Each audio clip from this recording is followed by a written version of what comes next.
एवमेतत्पुरा पृष्टवान् किल कत्रवानं प्रविष्टेन त्यक्त्वा गृहमेव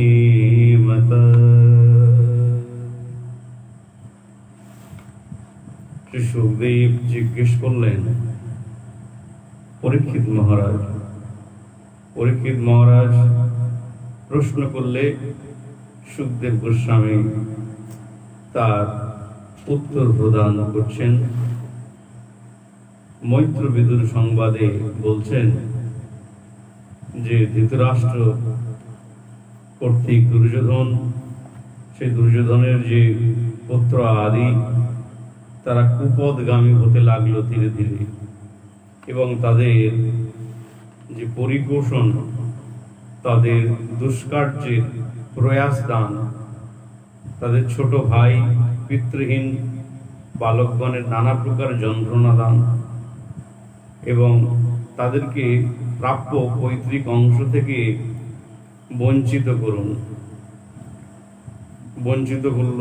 কারণ শ্রীকৃষ্ণের উপদেশ উপেক্ষা করেছে তারা। তাহলে বিদুরের এই যে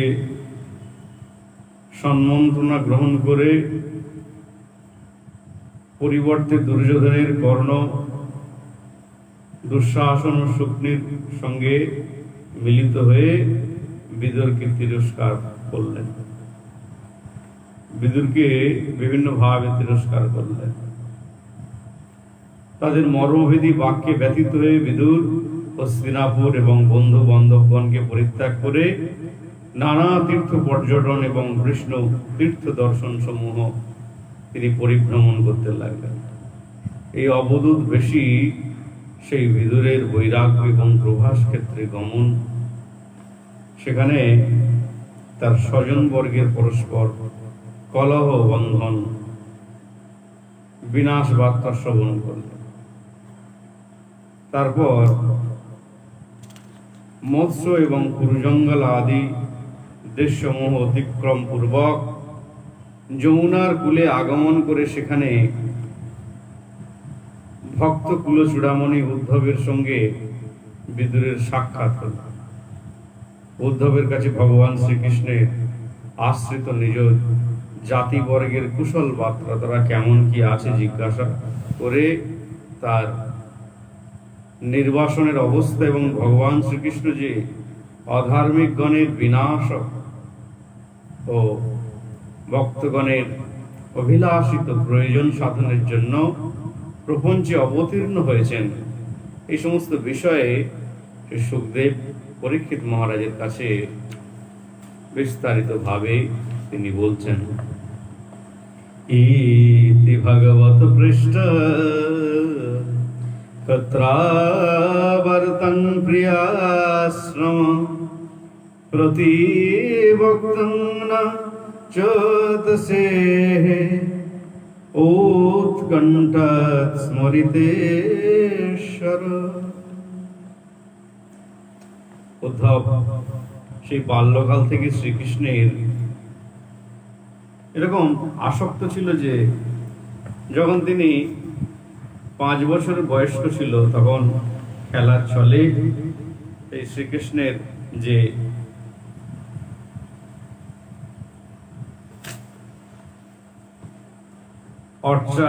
পরিচর্যা করতেন, শ্রীকৃষ্ণের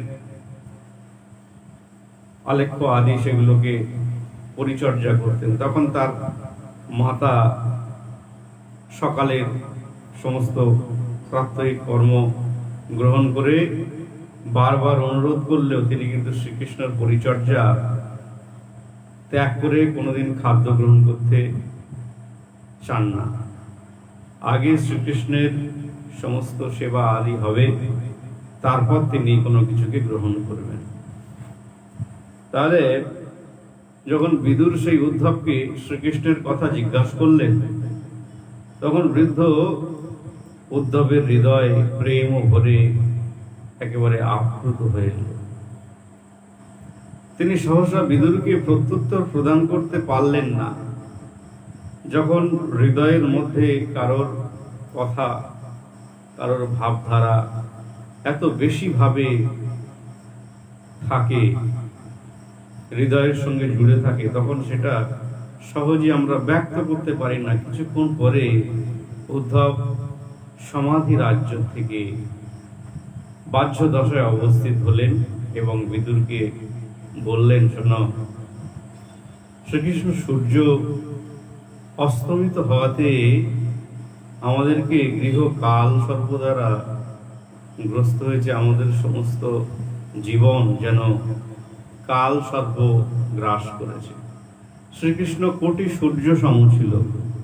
সেই সূর্য স্বয়ং ভগবান শ্রীকৃষ্ণ যখন এই আমাদের জীবন গগন থেকে যখন তিনি বৈকুণ্ঠ লোকে গমন করেছেন, অস্ত্র গেছেন, তখন কাল এসে আমাদেরকে গ্রাস করেছে। যদুগণ ভগবান শ্রীকৃষ্ণের সঙ্গে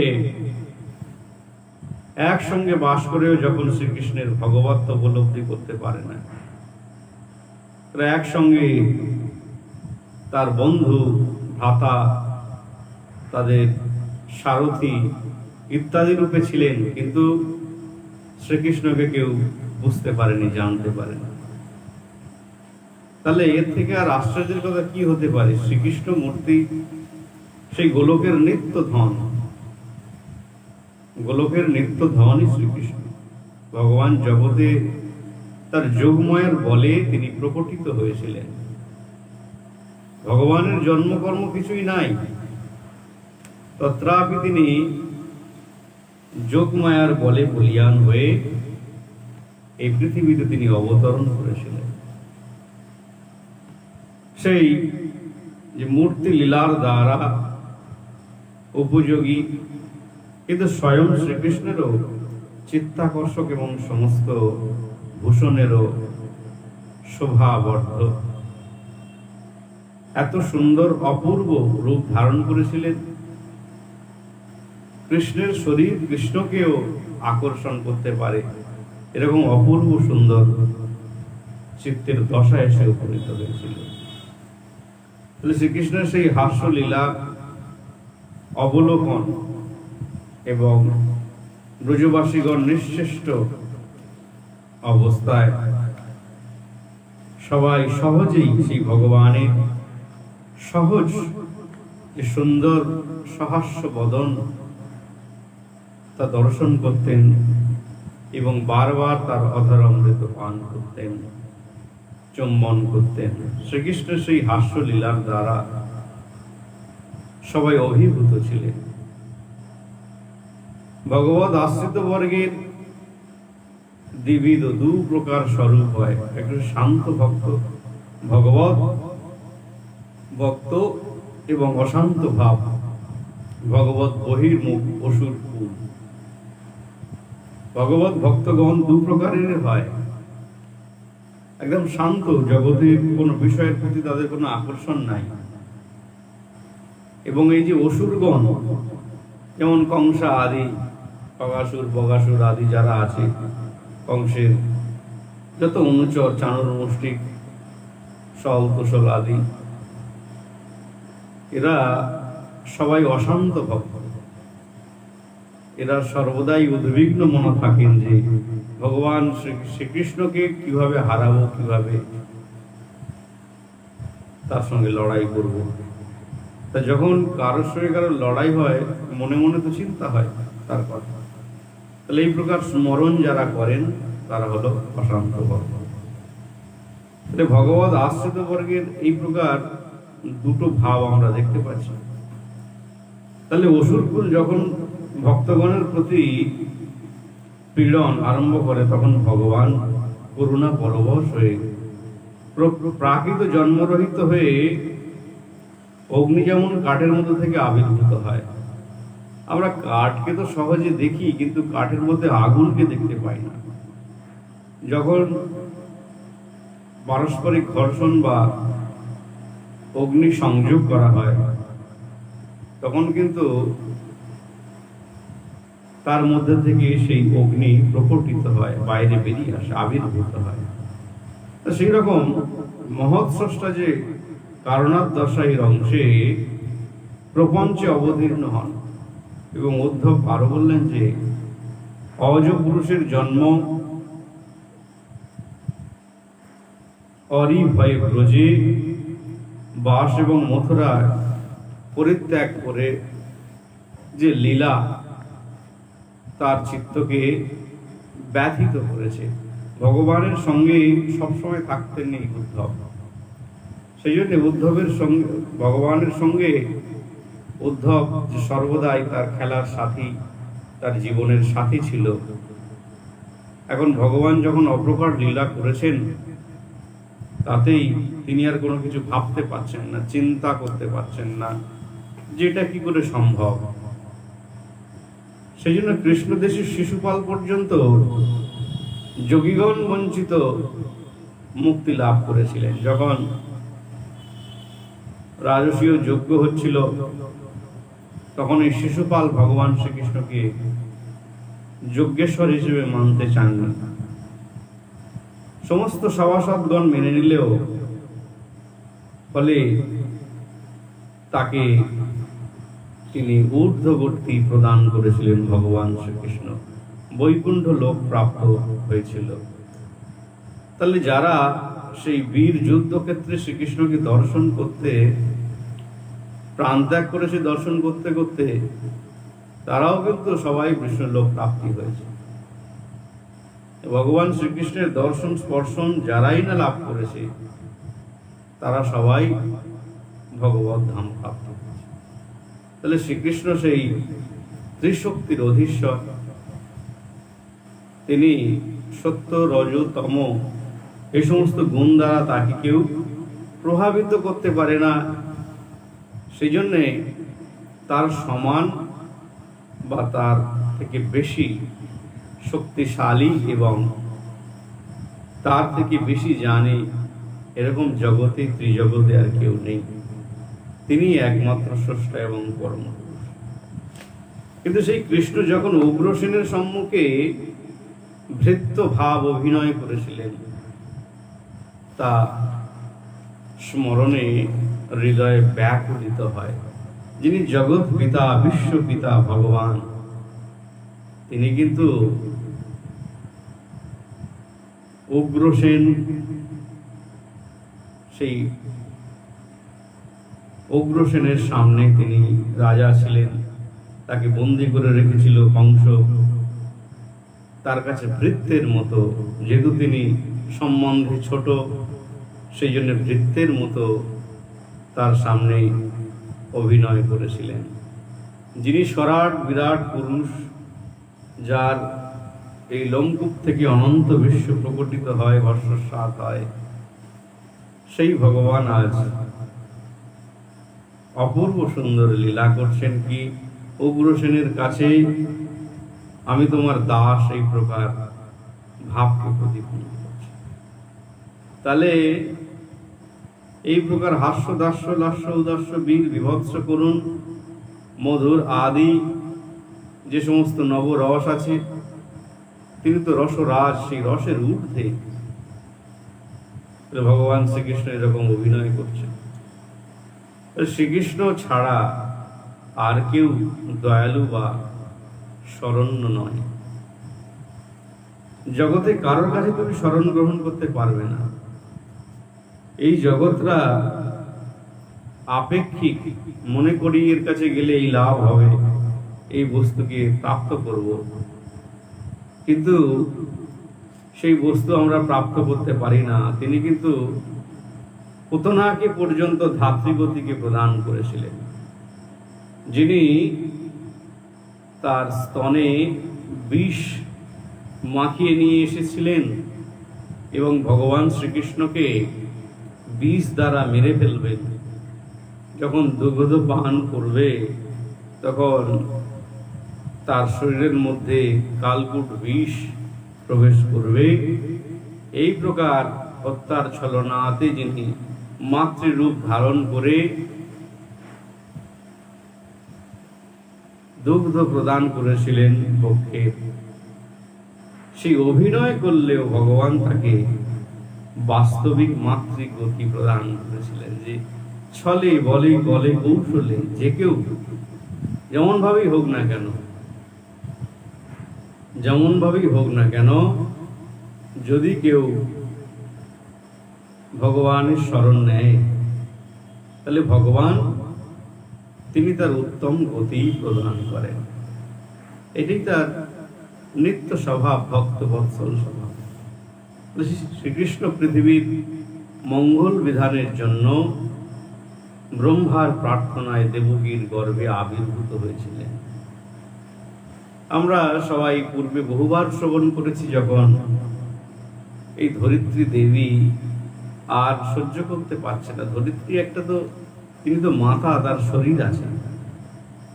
ভগবান শ্রীকৃষ্ণ এর আগে আপনারা শ্রবণ করেছেন, যখন এই পৃথিবীর উপর দিয়ে তিনি গোচারণ করতেন, ব্রজমণ্ডলের উপর দিয়ে যেতেন, তখন দুর্বা দল আদি তারা তার চরণের কোমল স্পর্শ দানের জন্যে তারা উদ্গ্রীব হয়ে থাকতেন।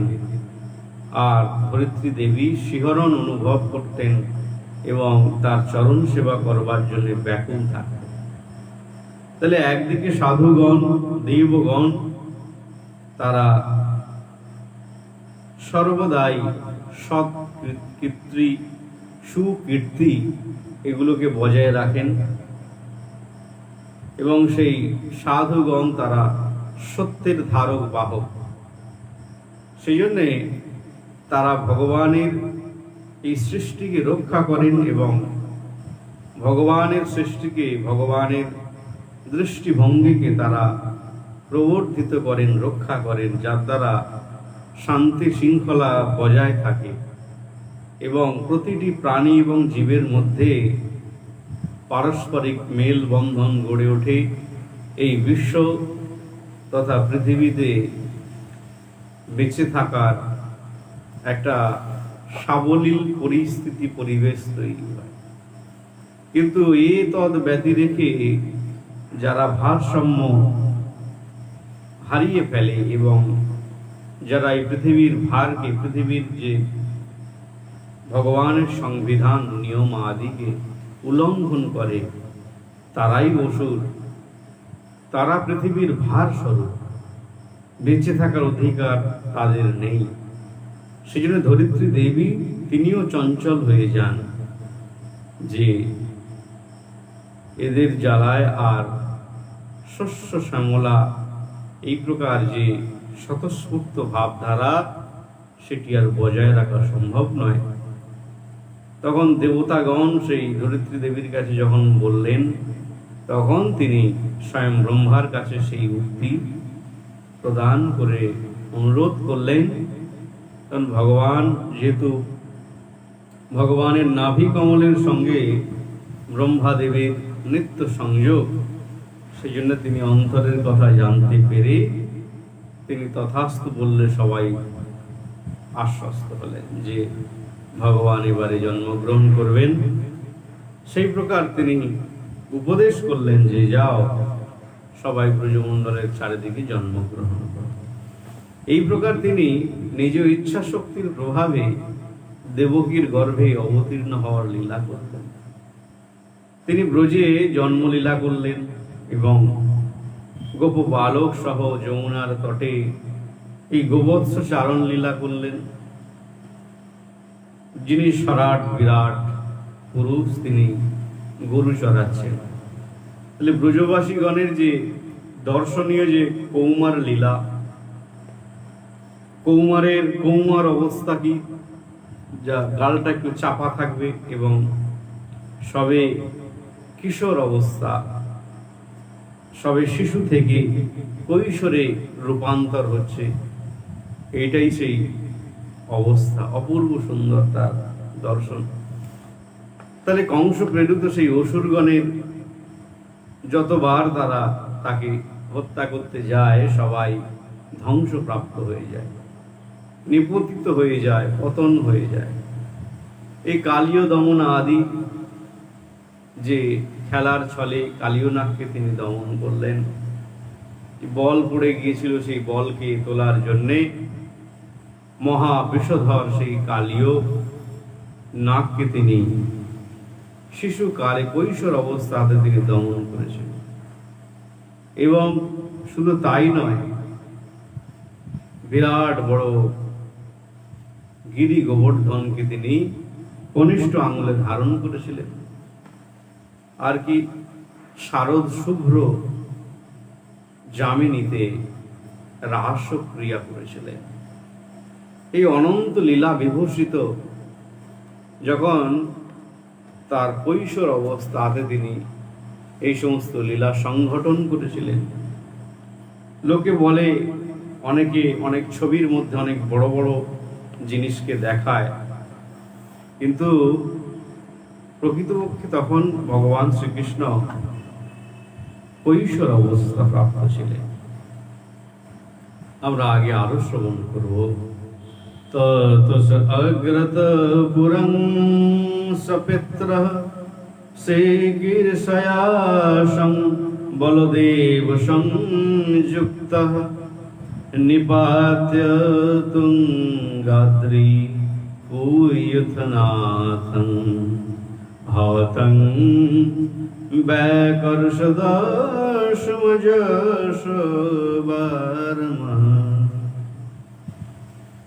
এই প্রকার ব্রজ থেকে মথুরায় আসার পরে যখন তিনি আর একটু বড় হলেন, তখন শ্রীকৃষ্ণের দ্বারা সেই রাজমঞ্চে থেকে সেখানে কংসকে তিনি নিপাত করলেন, হনন করলেন। কংসের যে বিরাট যে ভীষণ মূর্তি সমস্ত ব্রজবাসীগণকে যখন ত্বরান্বিত করছিল, তখন তিনি সেখানে একেবারে মেলা দেখতে যাওয়ার ছলে সহজেই সমস্ত কুবল পীড় এবং সল তৌসল চানুর মুষ্টি এদের সবাইকে পরাজিত এবং হত্যা করে, এদেরকে পরাজিত এবং ঊর্ধ্বগতি দান করে কংসকে খেলার ছলে তিনি নিপাতন করেছিলেন। তিনি শুধু তাই নয়, আমরা আগে আরো শ্রবণ করব, তিনি সান্দিবনী ঋষি, সান্দিবনী মণি, তার কাছে শ্রীকৃষ্ণের স্বয়ং শ্রীকৃষ্ণ তিনি বেদ অধ্যয়ন করেছেন। ভগবান শ্রীকৃষ্ণ তার তো এই প্রকার শিক্ষার কোনো প্রয়োজন আদি কিছুই নাই, তথাপি তিনি লীলা করলেন, শেখার লীলা, যে আমি স্বয়ং ভগবান হলেও তবু আমাকে শিক্ষা করতে হয়, আমাকে শিখতে হয়, আমাকে জানতে হয়, আমাকে বুঝতে হয়, আমাকে করতে হয়। তাই সেই লীলা তিনি করলেন। তা দেখুন, আপনি আচরি ধর্ম অপরের শিখায়, আপনি না আচরে ধর্ম শিখানো না যায়। ভগবান শ্রীকৃষ্ণ নিজে সেইটি শিক্ষা দিচ্ছেন। তিনি তো বিশ্বপিতা, জগৎ পিতা। তিনি সেখানে যখন গুরুদক্ষিণা দেওয়ার কথা এসে উপস্থিত হয়, তখন তার গুরুমা নিজ মৃত পুত্রের প্রার্থনা করলে তিনি শঙ্খচূড় দৈত্যকে বধ করে তার পুত্রকে তিনি ফিরিয়ে এনেছিলেন। কে এমন আছে জগতে যে কবে তার পুত্র মারা গেছে আবার যমরাজের কাছ থেকে তাকে ফিরিয়ে এনে আবার সেই মায়ের কোলকে আলোকিত করতে পারে? স্বয়ং ভগবান ছাড়ার জগতে কেউ পারে না, কখনো কেউ করতে পারে না। তিনি রুক্মিণীকে হরণ করেছিলেন। সে যে রুক্মিণী নিজে ভগবান শ্রীকৃষ্ণের কথা শ্রবণ করে তার বিভিন্ন যে অভিব্যক্তি, তার যে রাজ্য বিজয় এবং কৌশল, অপূর্ব সৌন্দর্য, ঔদার্য, শৌর্য, বীর্য, রাজ্য এবং তার যশ খ্যাতি ইত্যাদির কথা শ্রবণ করে মনে মনে ভালোবেসে ফেলেছিলেন এবং চিঠি দ্বারা জানিয়েছিলেন যেন সিংহের ভাগ যেন শৃগালে না নিয়ে যায়, সেই কথার উত্তরে ভগবান আশ্বাসবাণী প্রদান করে ব্রাহ্মণের কাছে বার্তা পাঠিয়ে তিনি রুক্মিণী মঙ্গল লীলা করেছিলেন। তিনি কৃষ্ণ। তিনি নগ্নজিতিকে বিবাহ করেছিলেন, নগ্নজিতের পুত্রীকে। তিনি যৌতুক হিসেবে তাকে গ্রহণ করেছিলেন।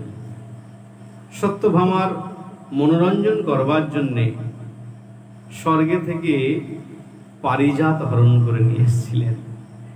দেখুন, সত্যভামা ভগবানের নিজজন। তার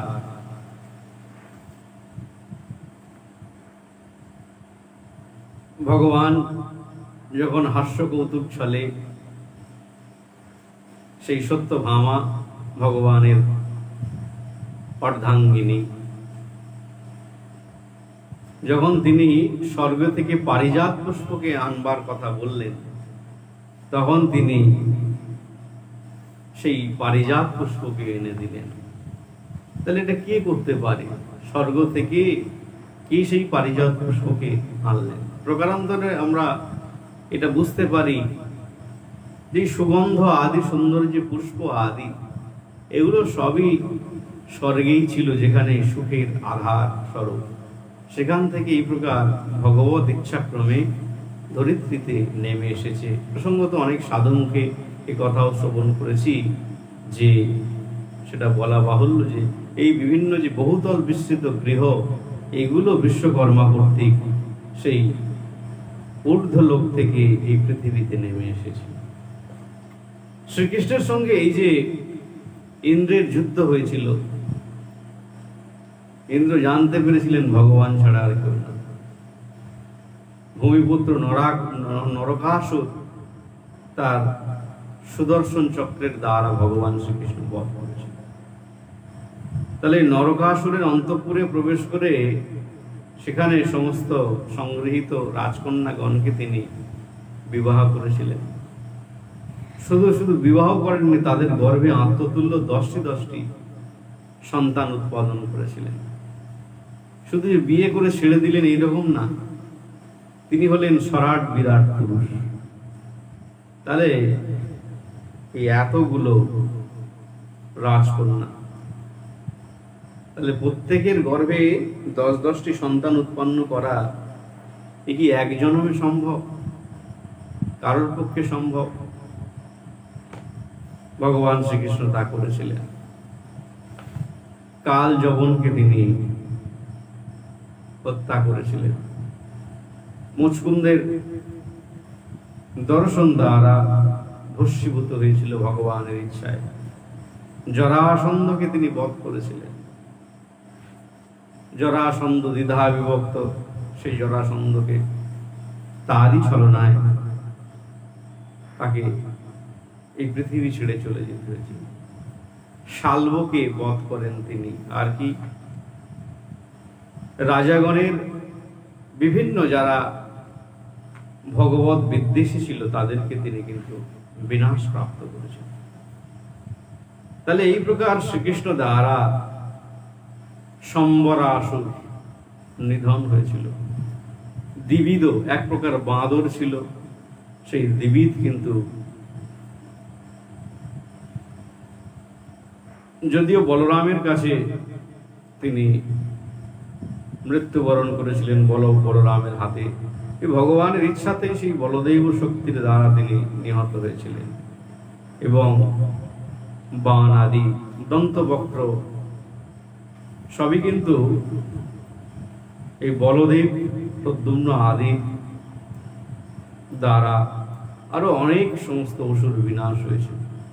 তাহলে দুর্যোধনকে এই হতশ্রী দেখে স্বয়ং ভীষ্ম, দ্রোণ এবং ভীম, অর্জুন আদি দ্বারা যে অষ্টাদশ বাহিনী যুক্ত ভূমির ভার অপহৃত করলে পৃথিবীতে যাদব সৈন্য থাকা কাল পর্যন্ত এই পৃথিবী তাদের ভরে ভীত হচ্ছে। শ্রীকৃষ্ণ সেই সমস্ত অনুমান যদুগণের মধ্যে পরস্পর বিবাদ এবং সংগঠন করে তাদেরকে এরকাম গাছের দ্বারা প্রভাস ক্ষেত্রে যখন তারা রত হলেন তখন তাদের অন্তর্জগতের যে রজবৃত্তি তমবৃত্তি সেগুলোকে এমনই এক পর্যায়ে এনে প্রজ্বলিত করে দিলেন, পারস্পরিক তারা যুদ্ধে লিপ্ত হয়ে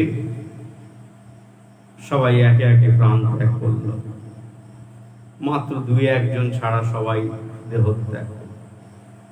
এটি ভগবানের অপূর্ব লীলা, যেখানে 56 কোটি যদুবংশ যা সমস্ত পৃথিবী টলমল করতে লাগলো, কিন্তু ভগবান দেখলেন যে এদেরকেও রাখা যাবে না। পিতা আমি, যদি আমি না থাকি তারাও উদ্দণ্ড হয়ে যাবে। ভগবানের এই প্রকার চিন্তন এবং যুধিষ্ঠিরকে সেই বিষয় সমস্ত কিছু দেখে তিনি রাজ্য স্থাপন করলেন যুধিষ্ঠিরের হাতে, এবং অশ্বত্থামার ব্রহ্মাস্ত্রে দগ্ধ সেই উত্তরার গর্ভকে পুনরায় স্থাপনের সংস্করণ ভগবান করেছিলেন। যে অশ্বত্থামা ভয়ে ভীত হলো, কার জন্যে না ভগবান শ্রীকৃষ্ণ পঞ্চপাণ্ডবের সঙ্গে ছিল বলে। সে অশ্বত্থামা পাণ্ডব শূন্য করবে বলে যখন ব্রহ্মাস্ত্র ত্যাগ করলেন, তখন উত্তরার গর্ভের মধ্যে মহারাজ পরীক্ষিত তিনি অবস্থান করছিলেন। আপনারা শ্রবণ করেছেন, ভগবান তার কাতর প্রার্থনা শ্রবণ করে যখন তিনি দ্বারকায় গমন উদ্যত হচ্ছিলেন, সেই সময় উত্তরার গর্ভের মধ্যে তিনি প্রবেশ করে অঙ্গুষ্ট পরিমিত হয়ে শঙ্খচক্র গদা পদ্ম ধারণ করে বৈষ্ণবীয় চক্রের প্রভাবে তিনি সেই ব্রহ্মাস্ত্রকে খণ্ডন করেছেন। এই যুধিষ্ঠিরের দ্বারা 3টি অশ্বমেধ যজ্ঞ সাধন করেছিলেন ভগবান শ্রীকৃষ্ণ, এবং দ্বারকাতে অবস্থান করে শ্রীকৃষ্ণের সংখ্যা বিচার ইত্যাদি বিষয়ে সমস্ত কিছু উদ্ধব, তিনি বিদুর, মহামুনি বিদুর, যিনি পূর্ব জন্মে যমরাজ ছিলেন, মান্ডব্য ঋষির অভিশাপে যিনি দাসীপুত্র বিদুর রূপে জন্মগ্রহণ করেছেন, তাদের পারস্পরিক কথোপকথনে ভগবান শ্রীকৃষ্ণের এই সমস্ত লীলা পরিক্রমা সেগুলো আলোচিত হচ্ছে। শ্রীকৃষ্ণ এই মর্তলোক, দেবলোক এবং বিশেষ রূপে যদুগণ যখন পরলোক গমন করলে তার আনন্দ বিধান পূর্বক তিনি সমস্ত ভক্তদেরকে তিনি আশ্বাস দিয়েছিলেন, গন্ধর্ব আদি সকলেই যোগেশ্বর শ্রীকৃষ্ণের অধীন। এই জগতে যা কিছু আছে সবই শ্রীকৃষ্ণাধীন, তিনি একমাত্র ভোক্তা। জগতে আমি ভোগ করব এরকম যারা চিন্তা করেন যে আমি গ্রহণ করব, জগতে কোনো জীবের কোনো কিছু ভোগ করবার সামর্থ্য নাই। পূর্বে স্পষ্ট হয়েছিল, স্পষ্টভাবে আলোচিত হয়েছিল যে জীবের প্রকৃতপক্ষে কোনো দেহ ইত্যাদি সমস্ত বিচার বিধি তার নেই। জীবাত্মার কোনো দৈহিক কোনো জ্ঞান নাই, দৈহিক কোনো সংযুক্তি নাই, দেহের সঙ্গে তার কোনো সম্পর্ক নাই জীবাত্মা। এগুলো সাধনার অত্যন্ত গোপন এবং গুহ্য কথা। যারা শ্রবণ করেন বা যারা এগুলোকে নিয়ে চর্চা করেন তাদের জন্যই বলা। এই যে শারীরিক সম্ভোগ এবং সমস্ত জীবন জুড়ে যে কার্য আদি, এইগুলোর সঙ্গে জীবাত্মার কোনো সম্বন্ধ নেই। সেই জন্যে যাই করুক না কেন সেখানে কোনো শান্তি বা প্রকৃত ঠিক জায়গায় এসে উপস্থিত হয়েছে এটা কেউ বলতে পারবে না। কারণ এই জীবন অনন্ত এবং এমনই এক বইয়ের পাতা যা পূর্বে কেউ পড়েনি। কালচক্র এবং মনোবৃত্তির প্রভাবে পুনঃ রূপে বিভিন্ন বস্তুর অনুভূতি হয়, বিভিন্ন ভাবধারা তার সামনে এসে উপস্থিত হয়। যেমন করে সূর্যের তাপে বায়ু উত্তপ্ত হয়ে বৃষ্টি, প্রচণ্ড গরমের এক শান্তির আভাস এনে দেয়। সেরকম ক্ষুধা তৃষ্ণা আদি যে সমস্ত ইফেক্টর, যে গ্রাহক ইচ্ছাগুলো আছে, গ্রহণকারী ইচ্ছা, তার জন্যই সে কর্মরত হয় এবং পারস্পরিক সম্বন্ধ স্থাপন করে কাল যাপন করে, তেমনি তেমনি শুভাশুভ ফল উৎপন্ন হয়। জীবন আর কিছু না। তেমনি এই ভগবান শ্রীকৃষ্ণ একমাত্র ভোক্তা, ভোগ করবার মালিক তিনিই। সেই জন্যে গৃহস্থ ধর্মে যে কাম ভোগাদির যে উপায় বৈরাগ্য লীলা প্রদর্শন তিনি নিজেই করলেন, নিজে দেখালেন।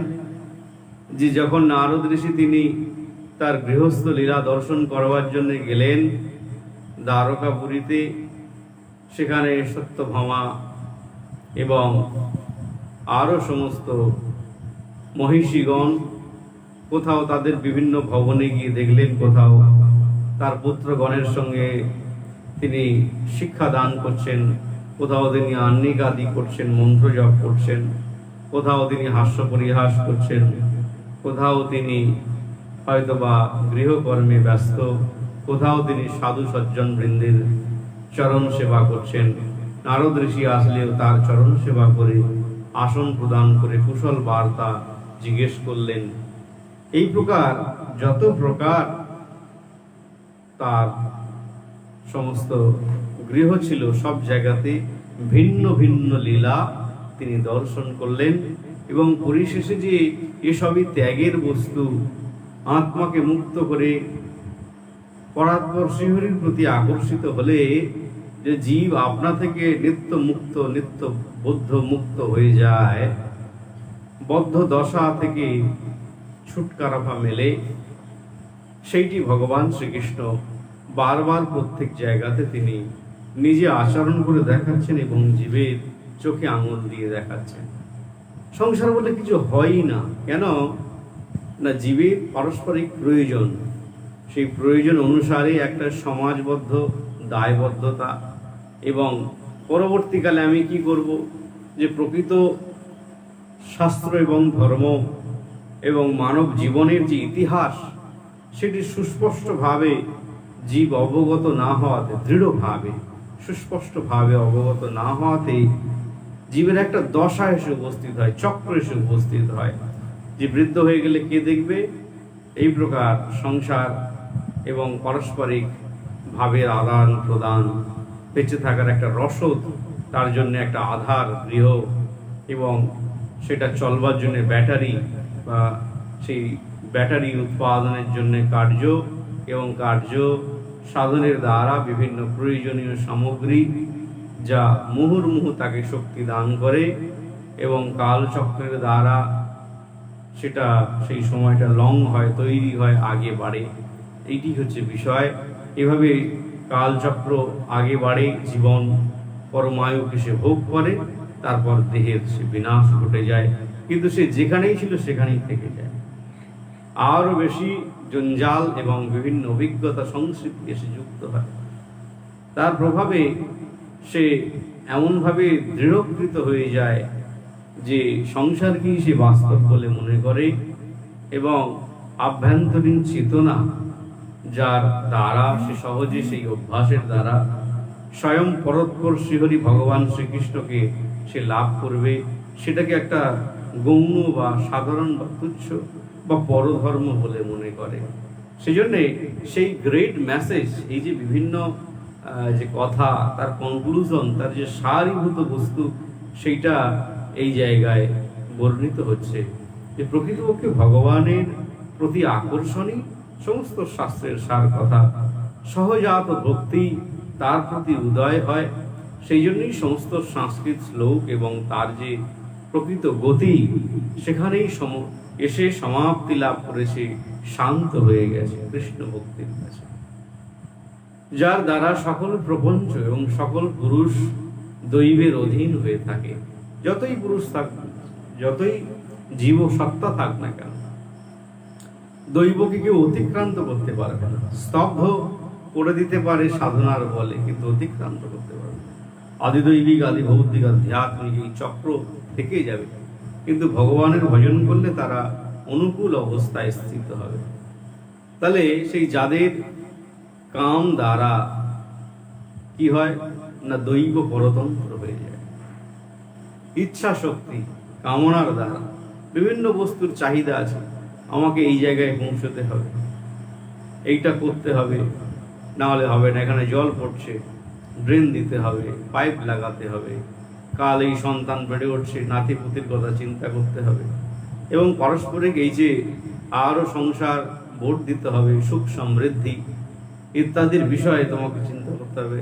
আর সেই স্ত্রী রমণী এত চালাক, সে পরপর খালি বলে যাবে এক একটা কথা, তোমার নাতি তোমার প্রতি এগুলো তুমি করবে না, তুমি দেখবে না। আরে দূর, বাদ দাও তো সব করার কথা, নিজের কথা চিন্তা করো, দেখো সবই ঠিক হয়ে যাবে। এই প্রকার একে অপরের মুখ চাই করে মনে করে না এ তো আমি করে ফেলেছি, ও তো পারেনি, এভাবে বগল বাজায়।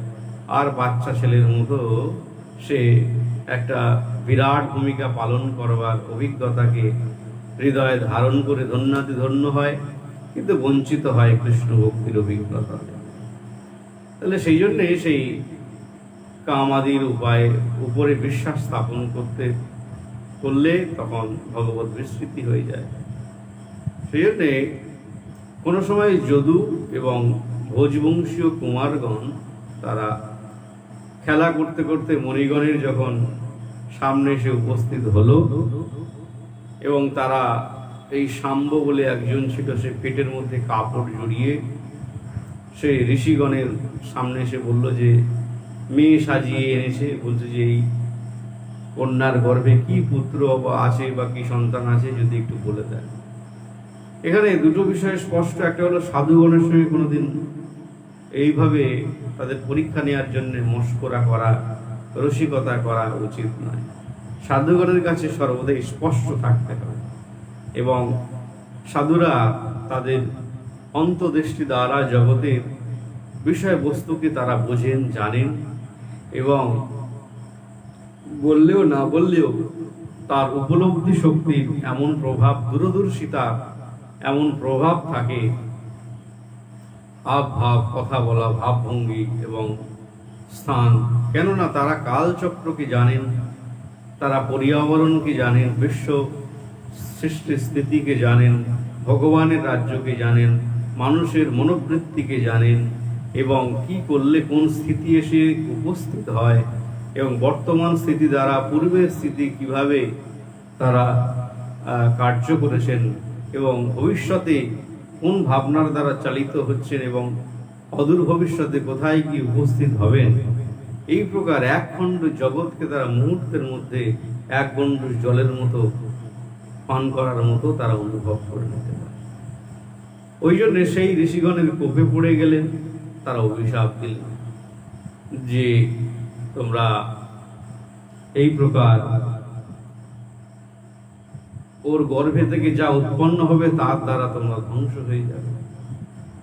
কিছুদিন পরে সেই বৃষ্ণি, ভোজ এবং অন্ধ প্রভৃতি যাদবগণ সেই দৈবী মায়ার দ্বারা মোহিত হয়ে প্রভাস ক্ষেত্রে যখন গমন করলেন, তখন দেব, ঋষি এবং পিতৃ আদির তর্পণ এই ব্রাহ্মণগণের বহু দ্রব্য দান করেছে, সবাইকে অনেক কিছু দান করলেও অভিশাপ খণ্ডিত হয়নি।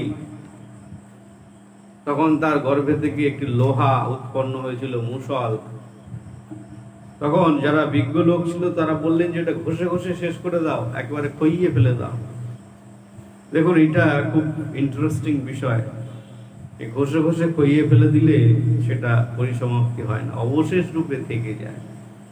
যেমন চিনি আর লবণের দ্রবণ জলের সঙ্গে সংমিশ্রিত করলে অবশেষ রূপে কিছু অংশ জলে পড়ে থাকে, তেমনি জলের অণুর মধ্যে সেগুলো আর প্রবেশ করতে পারে না, সম্পৃক্ত হয়ে যায়, কিন্তু জল আর গ্রহণ করতে পারে না। তেমনি লোহা এবং মুষলের ঘর্ষণের দ্বারা আর ধরা যায় না, সামান্য অংশ কিছু পড়ে থাকে, সেইটিকে যখন প্রভাস ক্ষেত্রে জলে ফেলে দেওয়া হয়, সেইটি মৎস্য গিলে ফেলে, এবং সেটা যখন পরবর্তীকালে জেলেদের জালে ধরা পড়ে, সেইটি এক ব্যাধ, ধীবর আদি সেইটাকে নিজের ধনুকের একটা শীর্ষ ভাগ তৈরি করবে, করার প্রভাবে যখন ভগবান শ্রীকৃষ্ণ তিনি বৈকুণ্ঠ গমন লীলা করবেন, যখন তিনি সেই অশ্বত্থ বৃক্ষে তিনি বসে রয়েছেন প্রবাস ক্ষেত্রে, তার চরণদ্বয় সুখ পাখির মতো অত্যন্ত লোহিত এবং জ্যোতির্ময় রূপে দর্শিত হচ্ছিল। সেইটিকে বিশেষ পক্ষীকে চিন্তা করে তিনি যখন স্বর নিক্ষেপ করেন এবং সেই সামান্য স্বরাঘাতে এই পরাৎপর শিহরে তিনি এই বৈকুণ্ঠ লোকে গমন করেছিলেন। এই প্রকার তিনি লীলা করলেন। তাহলে স্বয়ং ভগবানের নিজজন বন্ধু তিনি চার্যুক অমর ভগবান শ্রীকৃষ্ণ যখন এই ভৌম জগতের লীলা করে তিনি লীলা করে চলে যাবেন, সেই সময় কিন্তু উদ্ধব তিনি জিজ্ঞেস করেছিলেন, হে ভগবান, এই ব্রজগোপীগণ তারা এত ভাবে আপনার সেবা করেছেন, তাদের চরণধুলির এক কণ মাত্র যদি আমার মস্তকে এসে পড়ে পতিত হয়, তাহলে কিন্তু আমি ধন্যাতিধন্য হয়ে যাব। সেই জন্যে স্বয়ং তিনি উদ্ধব তিনি বললেন, ঠিক আছে হে প্রভু, আমি ব্রজমণ্ডলের মধ্যে থাকতে চাই। যখন গোপীগণ তারা আপনার সেবার জন্য যাবেন, যদি তাদের চরণ রজ আমার মস্তকে পতিত হয়, আমি ধন্য হব। এই প্রকার লতা পাতা বেষ্টিত হয়ে উদ্ধব পিয়ারী গোবর্ধনের মধ্যে তিনি সেখানে সমাহিত হয়ে রইলেন। আজও তিনি একই রকম ভাবে রয়েছেন। এটি ভগবান স্বয়ং তাকে চার্যুক অমর বর প্রদান করেছিলেন। যেমন ব্রহ্মা, বলি, যম আদি তারা যে প্রকার চার্যুক অমর, তেমনি ভগবানের বন্ধু তিনিও। তাহলে যেহেতু স্বয়ং যমরাজ তিনি চার্যুক অমর, তাহলে এই ক্ষেত্রে কিন্তু পূর্ব জন্মে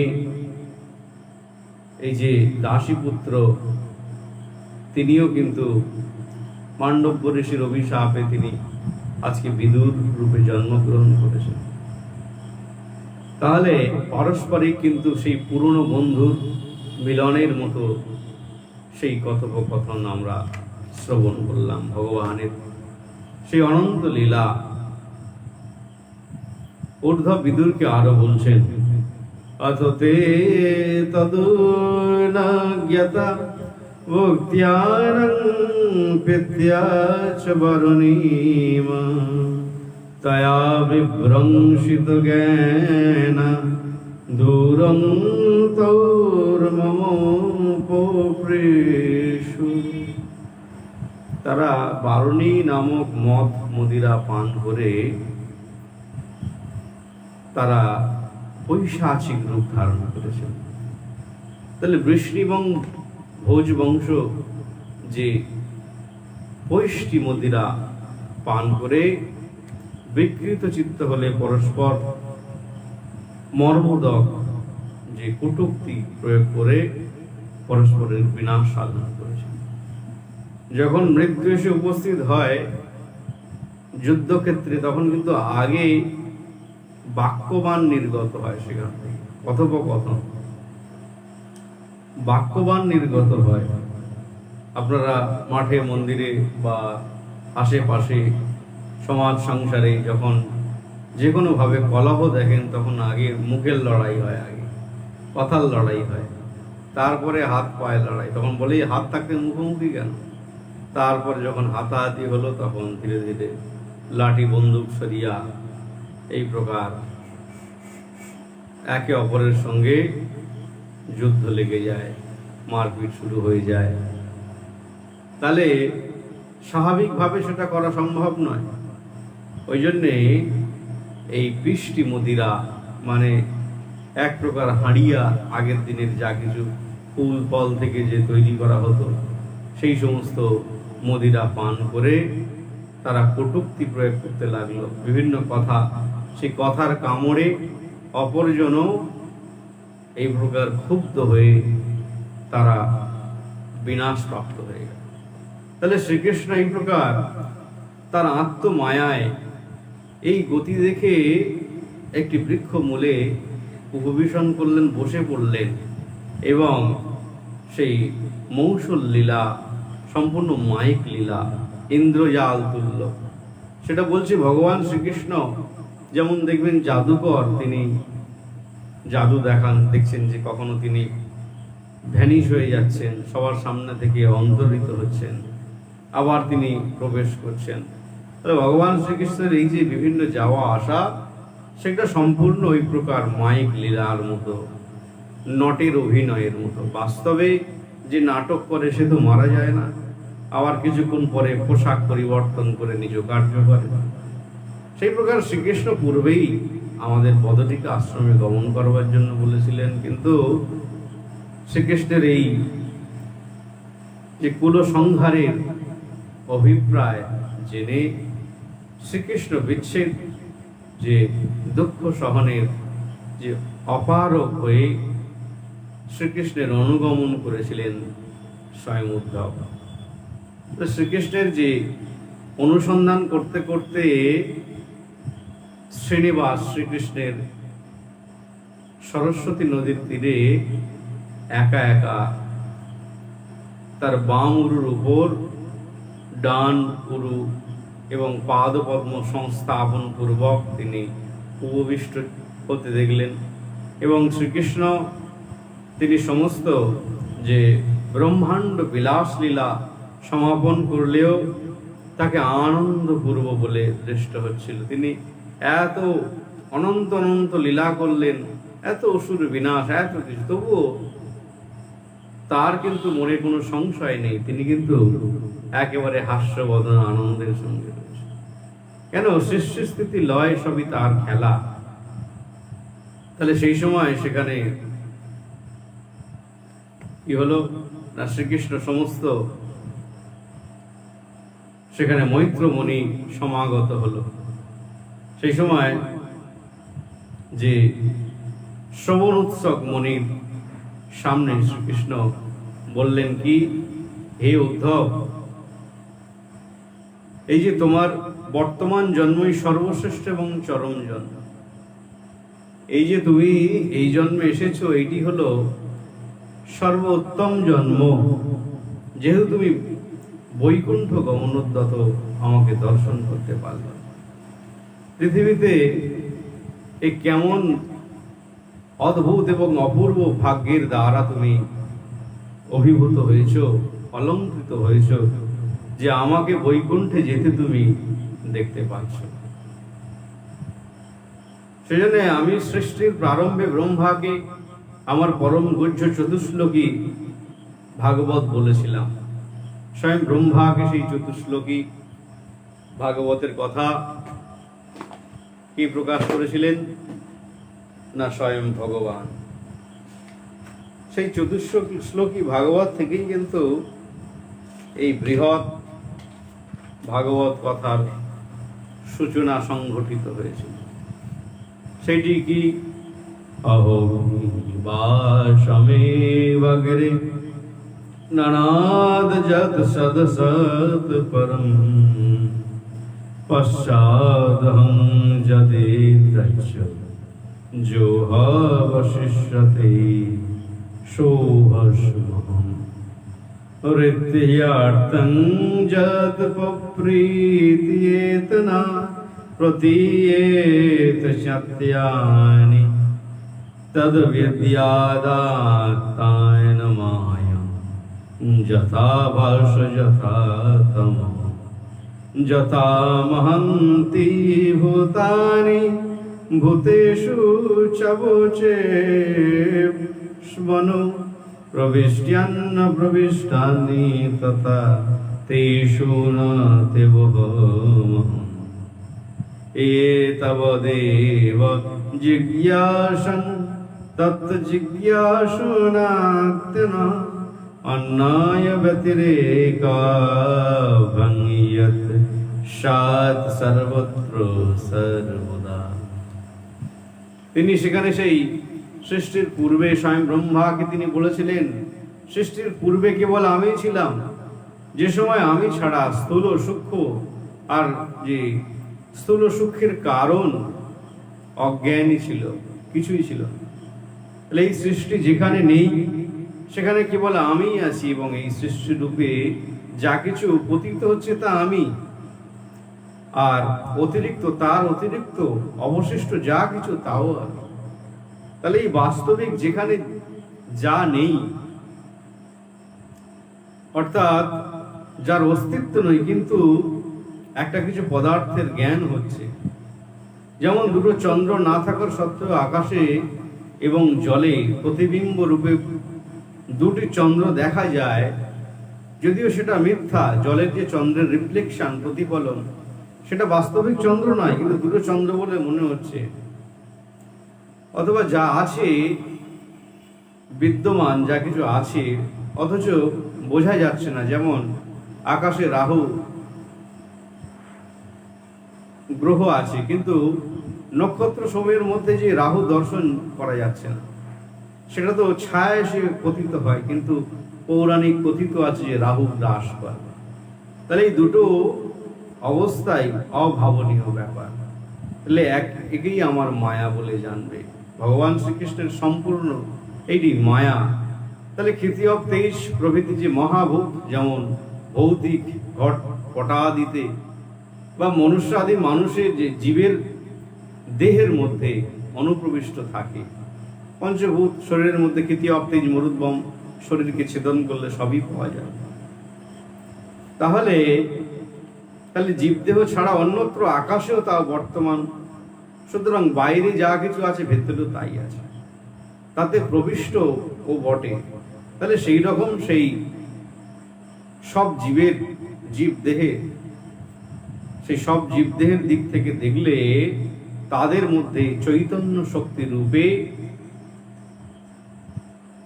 ভগবান স্বয়ং রয়েছেন। আত্মদৃষ্টিতে কি না, ভগবান ছাড়া কোথাও অন্য কিছু বলে আর কিছু নেই, সব জায়গায় ভগবান শ্রীকৃষ্ণ। সেই জন্যে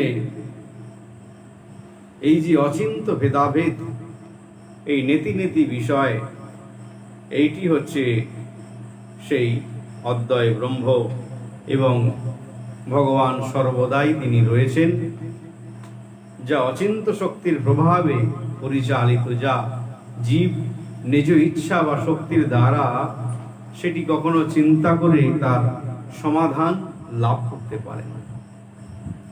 তাহলে এই চতুশ্লোকী ভাগবতের যে মূল বিষয়, যে আমি সর্বেশ্বর বা, সেইটি তিনি স্বয়ং ব্রহ্মাকে শিক্ষা দিয়েছিলেন।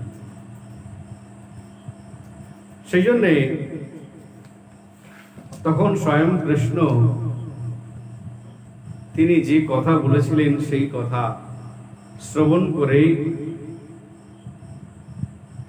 স্বয়ং তার বাল্য বন্ধু উদ্ধব প্রেম আপ্লুত চিত্তে তিনি বলতে লাগলেন যে হে প্রভু, তারা আপনার পাদ পদ্মের সেবক, ধর্ম অর্থ কাম এবং মোক্ষ, এই যে চতুর্বর্গ, কোনটা তাদের পক্ষে কোনোটাই দুর্লভ নয়, তথাপি আমি আপনার পাদ পদ্ম সেবা ব্যতীত আর কিছুই প্রার্থনা করি না। জগতে যখন জীব একটা বস্তুকে লাভ করে, তখন অপর বস্তুকে লাভ করার ইচ্ছা বা আকাঙ্ক্ষা চালিয়ে যায়। একটা রাজ্য দখল করলে অপর সাম্রাজ্যকে লাভ করবার ইচ্ছায় এই জগৎ ব্যস্ত। সেই জন্যে যারা আপনার নিজজন, তারা তো আপনাকে প্রাপ্ত হয়ই, কিন্তু আমি আপনার পাদপদ্ম ছাড়া অন্য কিছু চাই না। এই আপনার অচিন্ত শক্তির বলে, এই আপনাদের যে নিষ্ক্রিয়ত্ব এবং লীলাময়ত্ব, অজয়ত্ব এবং এই অবতার প্রকট, এই প্রভৃতি বহু যে বিরোধী গুণের যুগপৎ মিলন দেখতে পাওয়া যায়, তার সাধন করতে সমস্ত বিদ্যুৎ মণ্ডলীর যারা বুদ্ধিমান, বুদ্ধি ও মোহ প্রাপ্ত হয়ে যায়। তোমাকে কেউ জানতে পারে না, বুঝতে পারে না। ওই জন্য অল্প বিদ্যা জ্ঞান বুদ্ধির প্রভাবে আমার মতো মূর্খ যদি মনে করে যে আমি অনেক কিছু জানি, তাহলে সেইটি বঞ্চনা, লোক বঞ্চনা মাত্র ছাড়া কিছু না। বুদ্ধি মোহ প্রাপ্ত হয়ে যায়। যদি আমি শুনবার উপযুক্ত হই, স্বয়ং তার বাল্য বন্ধু বলছে, তাহলে ব্রহ্মার কাছে সেই উপদিষ্ট পরমগুচ্ছ জ্ঞান কৃপা করে আপনি আমাকে কীর্তন করুন। সেই অনন্তর শ্রীকৃষ্ণের কাছে এই প্রকার প্রার্থনা এবং তত্ত্বজ্ঞানে পারদর্শী হয়ে শ্রীকৃষ্ণকে প্রণাম প্রদক্ষিণ পূর্বক সেই বিরাহ কাতর হয়ে তিনি এসেছিলেন এবং শ্রীকৃষ্ণের পরম প্রিয় বদরিকা আশ্রমে গমন করেছিলেন। তাহলে বিদুর উদ্ধবের কাছে সেই বন্ধুবর্গের নিধন এর কথা শুনে শোক ও পরবশ হয়ে জ্ঞান দ্বারা প্রশমিত করলেন এবং উদ্ধবের কাছে শ্রীকৃষ্ণের তত্ত্ব প্রকাশক যে পরমগুচ্ছ জ্ঞান শ্রবণ করবার জন্য প্রার্থনা জ্ঞাপন করলেন। তাহলে উদ্ধব এই বিদুরকে যে পরমাত্ম তত্ত্ব জ্ঞানলাভ মৈত্র মুনির কাছে তিনি এই প্রকার বর্ণন করেছিলেন। এই সমস্ত কথা শ্রবণ করে পরীক্ষিত মহারাজ সেই সুখদেবকে বৃষ্ণি এবং ভোজবংশীয় গণেশী বিনাশ, শ্রীকৃষ্ণের প্রপঞ্চ লীলা সমাপ্তির পরেও উদ্ধব কিরূপে জীবিত ছিলেন এবং এই সমস্ত বিষয়ে প্রশ্ন করলেন। তার উত্তরে শ্রী সুখদেব বলেছিলেন যে ব্রহ্ম সাপই যদুকুলের বিনাশের মূল কারণ নয়, শ্রীকৃষ্ণের নিরঙ্কুশ ইচ্ছাই তার কারণ। ভগবান শ্রীকৃষ্ণ যা ইচ্ছা করবেন সেইটি হলো কারণ। ব্রহ্ম সাপ সেটা তো তিনি করেছিলেন। কারণ প্রকৃতপক্ষে প্রকৃত প্রস্তাবে দেখতে গেলে যে এত প্রজাবৎসল রাজা স্বয়ং পঞ্চ পাণ্ডবের বংশধর যখন পরীক্ষিত মহারাজ মোহপ্রাপ্ত হয়ে ক্রোধ বশে ঋষিকে অবমাননা করলেন, তবেই তো তিনি অভিসম্পদ প্রাপ্ত হলেন। তা এই প্রকার বুদ্ধিভ্রষ্ট যারা ভগবানের নিজজন তারা কি করে হয়? এটা সবই তার মায়িক লীলা। ওই জন্যে ভগবানের সেই নিরঙ্কুশ ইচ্ছাই একমাত্র কারণ। ওই জন্যে শ্রীকৃষ্ণ বললেন তিনি প্রাপঞ্চিক লোক পরিত্যাগ করলে একমাত্র পরম প্রিয় কৃষ্ণ তত্ত্ববিদ উদ্ধবী জগতে ভগবত বিষয় জ্ঞাপন এবং প্রচার করেছিলেন। অতএব সেই উদ্ধব জগতে অবস্থান করুন। শ্রীকৃষ্ণের প্রকট লীলা পণ্ডিতগণের এই যে প্রেম বর্ধক বটে, কিন্তু ভগবত বহির্মুখ যে পশু স্বভাব পাষণ্ড তুল্য যে দুর্বিভাষ্য, এই বিদুর শ্রীকৃষ্ণের কৃপালুতা স্মরণ করে প্রেমে ক্রন্দন করতে লাগলেন। অবশ্যই সেই ভাগীরথীর তীরে মৈত্র ঋষির কাছে তারা সবাই উপস্থিত হয়েছিলেন। তাহলে এই প্রকার প্রাচীনকালের সেই কথোপকথন যেটি কৃষ্ণ প্রীতির এবং প্রেম বন্ধনের একমাত্র আধার রূপে পরিগণিত হয়েছিল, যেটি জগতে অত্যন্ত দুর্লভ।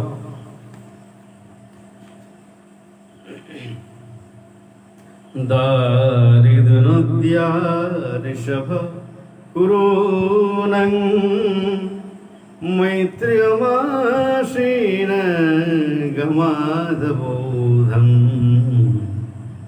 কত্যাপসৃত্য চূতভাবসিদ্ধ প্রপচ্যায় শৌলিল্য গুণাভিতৃপ্ত।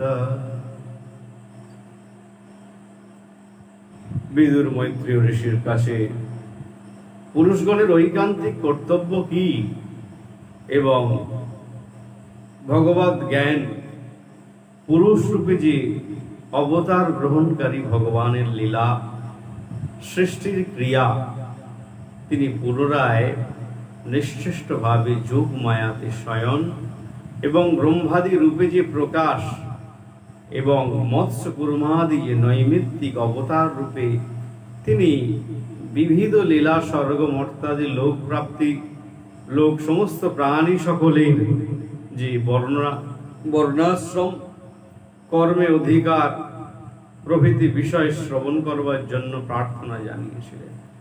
এগুলো আমরা শ্রবণ করতে ইচ্ছুক। তখন কি হলো না, বিদুর আরো বর্ণন করছেন সেই বর্ণাশ্রমের বিষয় পুনঃ পুনঃ শ্রবণ করে তার কর্ণ তৃপ্ত হচ্ছে, কারণ সেইটি অতি অকিঞ্চিতকর সুখজনক, যেটি শ্রবণ করলে অভূতপূর্ব আনন্দের বিকাশ ঘটে। কিন্তু সেই শ্রীকৃষ্ণ কথামৃত পানে কেউ পরিতৃপ্ত হতে পারে না, কারণ যতই শ্রবণ করি আমরা ততই আরো অমৃত বলে পরিগণিত হয়, মনে হয়। তাহলে সেইটি উত্তরোত্তর আরো বর্ধনশীল, ক্রমবর্ধনশীল, আরো বেড়েই যায়, সেটা কখনো কমে না। সেই কৃষ্ণ কথা সাধু সমাজে এই নারদ আদি যে বিদ্যুৎজন কর্তৃক কীর্তিত, যারা ভগবানের কথা কীর্তনে সর্বদাই তারা মানে বদ্ধপরিকর এবং সর্বদাই তারা কীর্তন করেন, তাদের মুখনিসৃত বাণীর দ্বারা আমরা তৃপ্ত হই, সেই কথা শ্রবণ করি। তাহলে সেই মহর্ষি বেদব্যাস যে মহাভারত রচনা করেছেন, তাতে প্রাকৃত মনুষ্যগণের মূর্তি, ধার্মিক যে কাম বিষয়ের কথা বর্ণন, হরিকথার নীতি, সেখানে সমস্ত কিছু উল্লেখিত আছে। তাতে একমাত্র শ্রদ্ধাবান পুরুষগণেরই মতি শ্রীকৃষ্ণের বিবর্ধমানা হয়ে ধর্মার্থ কামাদিতে বিরক্তি জন্ম লাভ করে। কিন্তু যে সকল মূঢ় লোক যে এই ভারত আখ্যানের জন্য এবং তাৎপর্য গ্রহণের অনভিজ্ঞ, তারা সচ্চগণের শোচনীয়। যারা কিং কর্তব্য বিমূঢ় এবং যারা এই সমস্ত ভগবত বিষয়ে অংশগ্রহণ করে না, তাদের জীবন অতি তুচ্ছ এবং শোচনীয় হয়ে থাকে। সেজন্য বিদুর মৈত্র ঋষির কাছে তিনি নিখিল সারভূত হরিকথা শ্রবণ করবার জন্য তিনি প্রার্থনা জানালেন।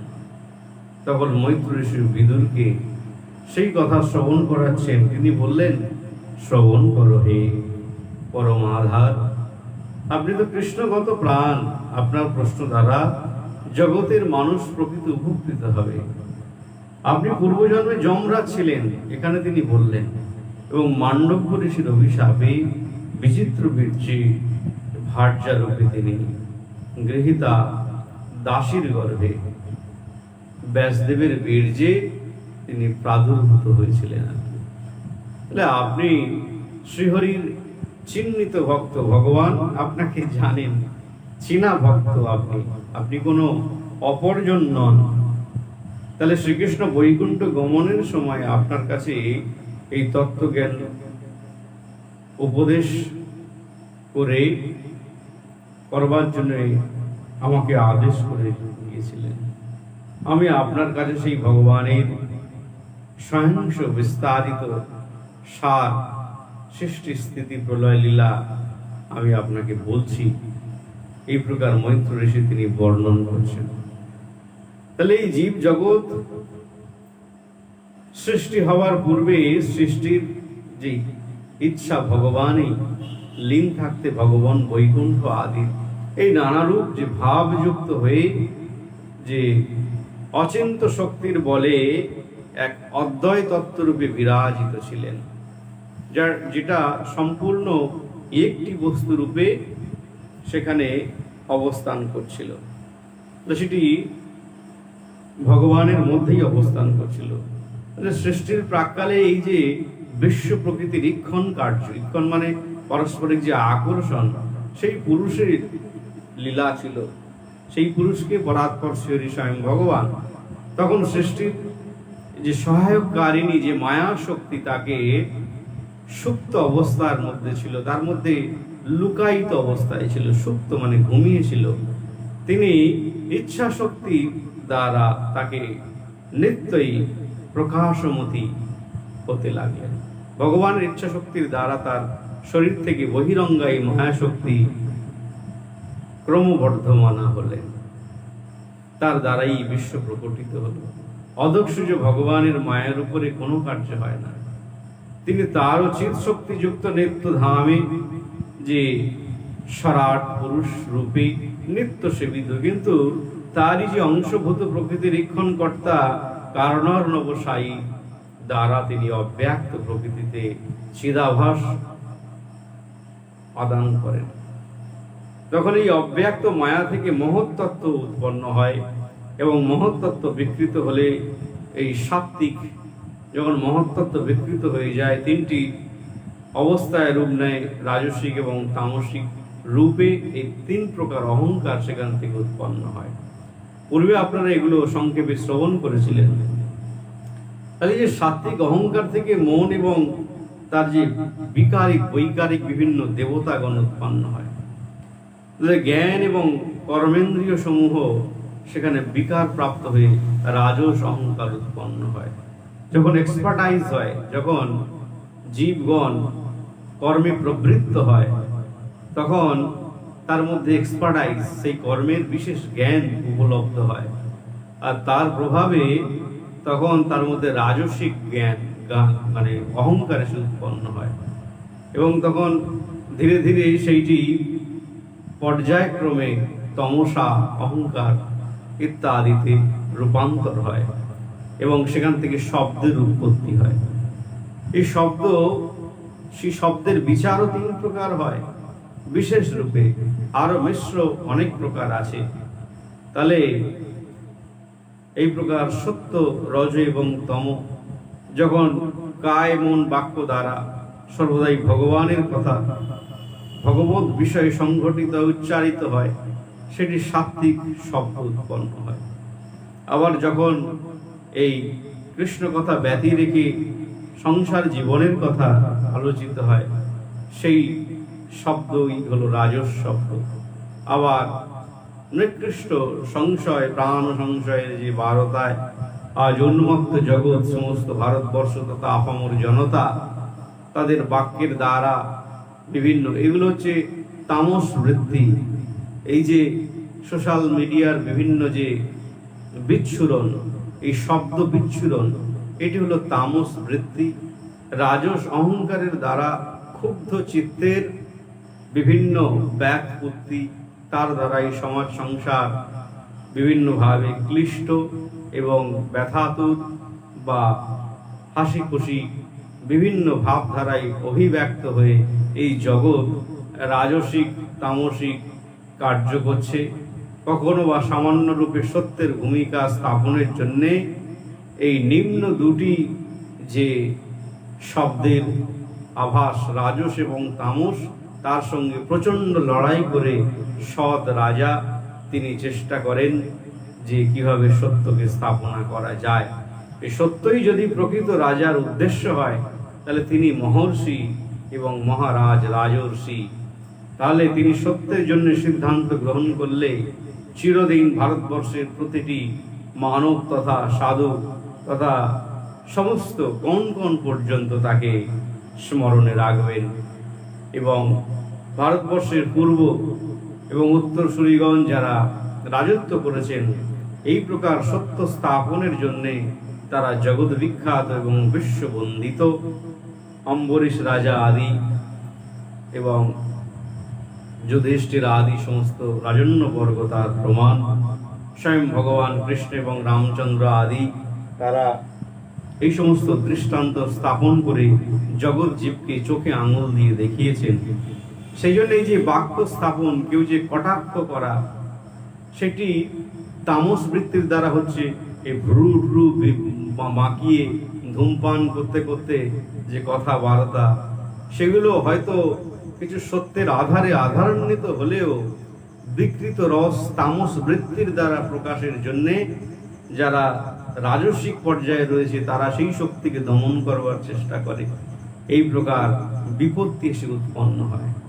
ওই জন্য সাবধানের সঙ্গে সাধুগণ এই সমস্ত দুটি যে রস, সেইটাকে এড়িয়ে চলেন এবং সত্য অনুসন্ধানী হয়ে ভগবানের সংবিধানকে আশ্রয় করে, ভগবানের সমস্ত কথা এবং ভগবত বিষয়কে আশ্রয় করে সমস্ত জীবন তাদের সংযুক্তির মধ্যে থাকে বলে, ভক্তির সঙ্গে, শুদ্ধা ভক্তির সঙ্গে যুক্ত থাকে বলে তারা বিপদ মুক্ত হয়ে ভজন করতে সচেষ্ট হয়।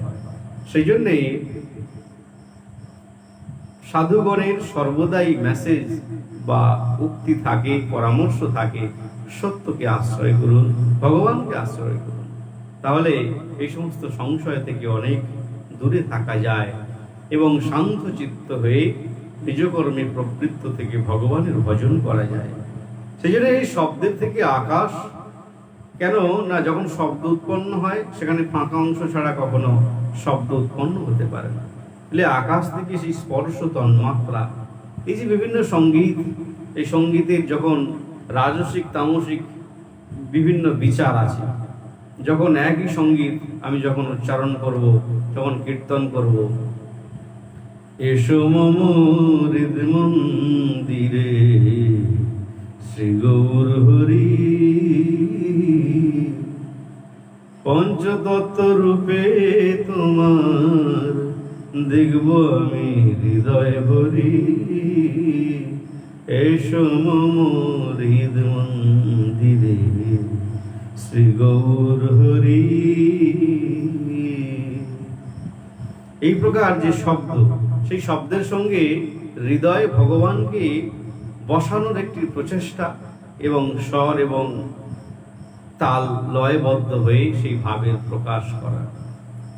অন্যদিকে যখন সেই একই মনোবৃত্তি যখন অন্য ভাবধারা, দৃষ্টিভঙ্গি বদলে যায়, তখন তেরি যমুনা দা মিঠা মিঠা পানি মট গিয়া ভর লেনে দে, मट गया भर लेने दे, मट गया भर लेने दे, तेरी যমুনা দে মিঠা মিঠা পানি মট গিয়া ভর লেনে দে। এই প্রকার একটা মানে মস্তানি থাকে তার মধ্যে একটা জেদ থাকে, তার একটা সেখানে নিজস্ব একটা অধিকার, সেটা বিশেষ রূপে ব্যক্ত, যা কাউকে উপেক্ষা না করে সে জলটাকে আনবার চেষ্টা করছে। তাহলে এই যমুনার যে বিভিন্ন মিষ্টি মিষ্টি জল, সেই যে কথাটা, সেখানে একটা রাজস বৃত্তি আছে, তামস বৃত্তি তার সঙ্গে লুকিয়ে রয়েছে, অথচ উদ্দেশ্য শুধু সত্য। যেহেতু ভাগবত বিষয়ে সেই সঙ্গীত বা এই ব্রজের রস উৎপন্ন হয়, এর প্রভাবে যে সত্যের সঙ্গে সংযুক্ত হয়ে বিশেষ বিচারের প্রতি যে বোধ ভক্তগণের যে জন্মায়, সেই বোধ কিছুটা নিচে নেমে এসে একটা আস্বাদ বা একটা বিশ্রান্তি লাভ করে। সেই জন্য মনে করে যে হ্যাঁ, এবার একটু ভাল লাগছে। যেখানে মনের একটা স্বাধীনতা পাচ্ছে, সে অবকাশ পাচ্ছে, সে তাকে বিশেষ খাটতে হচ্ছে না। গ্রাহক যন্ত্রের মতো প্রত্যেকটি শব্দের প্রতি মনস্থাপন করে, সংযোগ স্থাপন করে যে তাকে বুঝতে হচ্ছে, হৃদয়ঙ্গম করতে হচ্ছে, সেই কার্য থেকে সে বিরত থাকে। তার প্রভাবে কিন্তু ধীরে ধীরে সে সেই সত্য জগৎ থেকে নামমাত্র সত্যের সঙ্গে যুক্ত থাকে বটে, কিন্তু রজস এবং তামস বৃত্তির দ্বারা সে মেতে ওঠে, মথিত হয়। তার প্রভাবে ভক্তগণ বলেন যে ভালো অনুষ্ঠান হচ্ছে, ভালো হচ্ছে, ভালো কথা হচ্ছে, কিন্তু সেটি প্রকৃতপক্ষে কি ভালো সেটি সংক্ষেপে বর্ণিত হলো। সেই জন্য সেই রূপান্তরিত হলে তখন কি হয়, স্পর্শ তন্মাত্রায় রূপান্তর হয়। এই প্রকার যখন নাচানাচি শুরু হয়ে যায়, তাহলে দেখুন সেই আকাশ থেকে শব্দ উৎপন্ন হচ্ছে, মানে খালি জায়গা, সেখান থেকে এই প্রকার রাজস্তম তামস শব্দের শক্তি উৎপন্ন হচ্ছে। তাহলে এই শব্দের যখন এই প্রকার রাজস বৃত্তি তামস বৃত্তি সংযুক্ত অবস্থায় থাকে, তাহলে ধীরে ধীরে হাত পা যখন নড়ছে, তখন মনোবৃত্তিও নড়ছে এবং পারস্পরিক মিলনের ইচ্ছা জন্ম নিচ্ছে, স্পর্শের ইচ্ছাও জন্ম নিচ্ছে। তাহলে একই বস্তু কিন্তু এইভাবে সে নেমে আসছে কখন সত্য রজতম রূপে। সেই জন্যে তখন কি হচ্ছে না, স্পর্শ তন্মাত্রা সৃষ্টি হচ্ছে। তাহলে এই প্রকার যেমন মনুষ্য সমাজে সেটি দেখা যায়, তেমনি বহির প্রকৃতিতে সেই একই রকম বস্তু দেখা যায়। এই আকাশ ক্ষুব্ধ হলে তখন সেখানে শব্দ উৎপন্ন হচ্ছে, ইক্ষণ করছে, বায়ু উত্তপ্ত হয়ে শীতল বাতাসকে স্পর্শ করছে, শীতল জলকে স্পর্শ করছে, তখন সেই জল দ্রবীভূত হয়ে ওপরে উত্থিত হয়ে একটা পারস্পরিক মাখামাখি ভাব তৈরি হয়ে আবার পৃষ্ঠরূপে ধরাতলে ঝরে পড়ছে। এই প্রকার প্রচন্ড গ্যাসীয় পদার্থ একীভূত হয়ে একটা জায়গায় যখন কনসেন্ট্রেট করা হয়, যখন সূর্য থেকে আলোক রশ্মি আসে, তখন একটা আতশ কাঁচের প্রভাবে একটা কাগজে নির্দিষ্টভাবে ধরে থাকলে কিছুক্ষণ পরেই সেখান থেকে আগুন জ্বলে ওঠে, অগ্নি প্রজ্বলিত হয়। তেমনি স্থিরভাবে একটি জায়গায় মহাকাশে গ্যালাক্সিতে যখন প্রচন্ড চাপের প্রভাবে তখন সেখান থেকে নতুন তারা বা জ্যোতিষ্কের নক্ষত্রের সৃষ্টি হয়।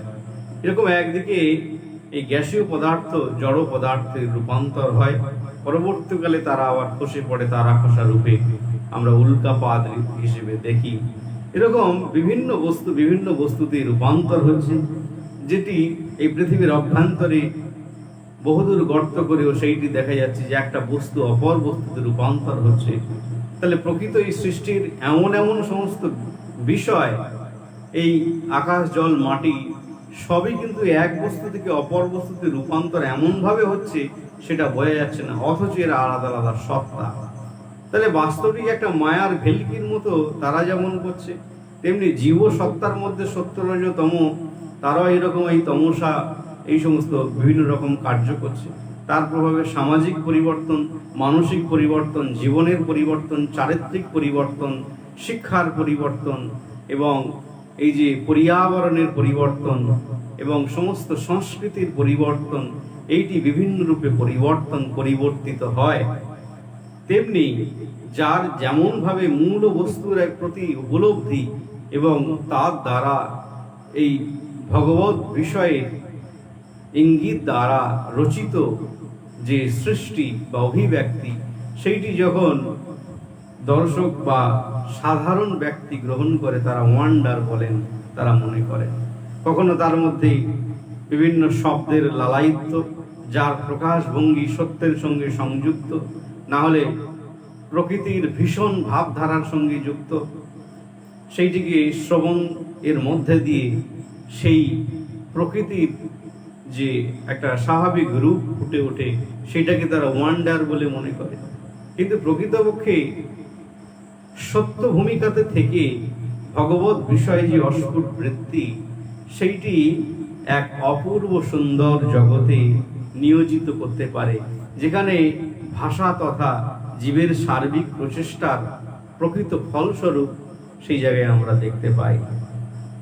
জগতে যত সাধু ঋষি এবং মনি ঋষি তারা ব্যাখ্যা করেছেন বিভিন্ন শাস্ত্রের উপলব্ধি, ভগবত রাজ্যটাই এইরকম অভ্যন্তরীণ চেতন প্রেক্ষাপটে যখন সত্য জগতের সঙ্গে জীব সংযুক্ত থাকে, তখন সেখান থেকে অনন্ত অনন্ত মণিমুক্তা খচিত যে বিষয় এবং নিজ উপলব্ধি এবং যা বাস্তবেও সত্য, অন্তর্জগতেও সত্য, চিরদিন যা সত্য আছে, এই প্রকার তারা জুড়ে দিয়ে যে নিজেদের ভাবধারা বা প্রতিমূর্তিকে বা নিজের প্রতিভাকে তারা স্ট্যান্ড করেন বা খাড়া করেন বা দণ্ডায়মান করেন, এই প্রকার সেই সত্যের আধারের দ্বারা আধারিত হয়ে সমস্ত জীবগণে কিন্তু তারা সাধারণ ভূমিকা থেকে অসাধারণ এবং মানব থেকে মহামানবের ভূমিকাতে সবাই অবগাহন করেছেন, অবস্থান করছেন। সেই জন্যই এই শ্রদ্ধা ভক্তির রাজ্য, ভগবত রাজ্য বা আধ্যাত্মিক রাজ্য, সেটি অনন্ত। সেটি আলোচনা করে সেখান থেকে সেই ইঙ্গিতকে গ্রহণ করে এই বিশেষ ভাবধারাকে গ্রহণ করা এবং হৃদয়ঙ্গম করা, সেটি সাধারণ পক্ষে অত্যন্ত দুরূহ। কারণ ইন্দ্রিয় বৃত্তির দ্বারা বিভিন্ন অনুভূতিকে গ্রহণ করার সাধারণ শিক্ষা তারা লাভ করেছে এবং ইন্দ্রিয় গ্রাহ্যের যে বাইরে তাদের বিকারভূত যে স্বরূপ এবং তা তদ ঊর্ধ্বে ভগবানের যে ইঙ্গিত এবং বহিরাগত যে বিশ্ব প্রকৃতির যে ভাবধারা, বৈষ্ণব ভগবানের যে বৃত্তি, চিরাচরিত বৃত্তি, এগুলো স্বাভাবিক সাধুর কাছে একটি স্বাভাবিক জ্ঞান, সাধারণ জ্ঞানের মতো তার আধ্যাত্মিক চেতনা, গুরু কৃপা এবং শ্রদ্ধায় এবং সাধনার প্রভাবে সেইটি তারা নিরঙ্কুশ প্রচেষ্টার প্রভাবে তারা সেটিকে রপ্ত করেন, বুঝবার প্রয়াস করেন। ওই জন্যে সেই সমস্ত কথা একটা অতি মানবীয় ভাবধারার রূপায়ণ করেন। ওই জন্যে দেখুন, সেই আকাশ থেকে সেখানে স্পর্শ তন্মাত্রা সৃষ্টি হচ্ছে পারস্পরিকভাবে।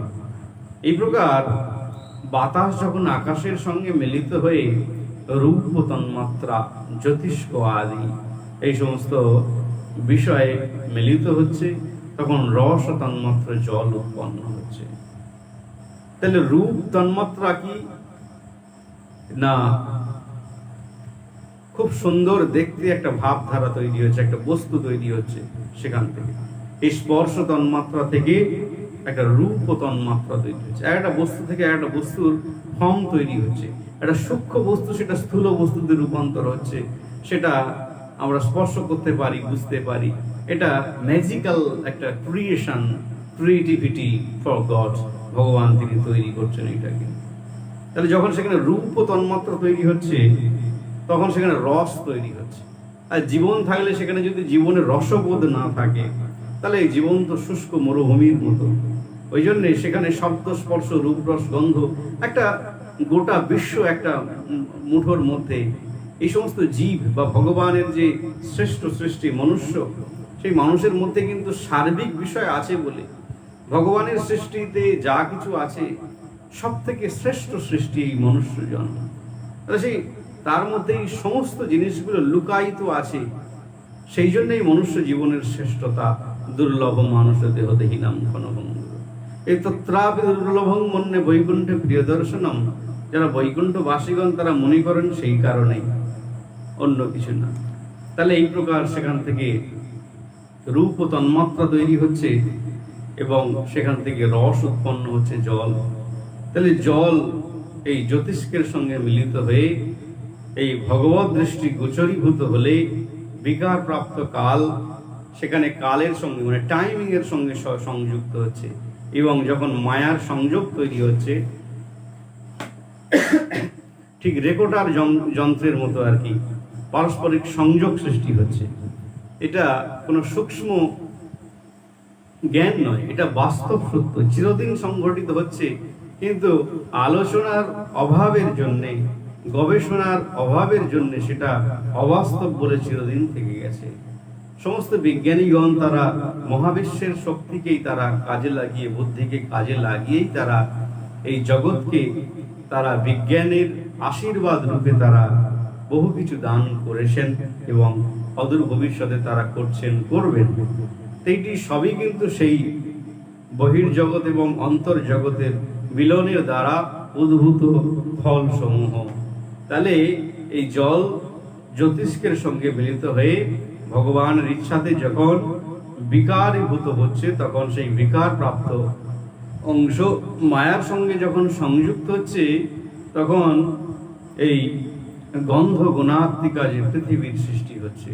তাহলে দেখুন, পৃথিবীর মধ্যে যে মৃত্তিকার মধ্যে সকল গুণ আছে, সেখানে আলো আছে, জল আছে, বাতাস আছে, আকাশ আছে এবং ফাঁকা অংশ সবই আছে। তাহলে মাটির মধ্যে সর্বগুণ বিদ্যমান।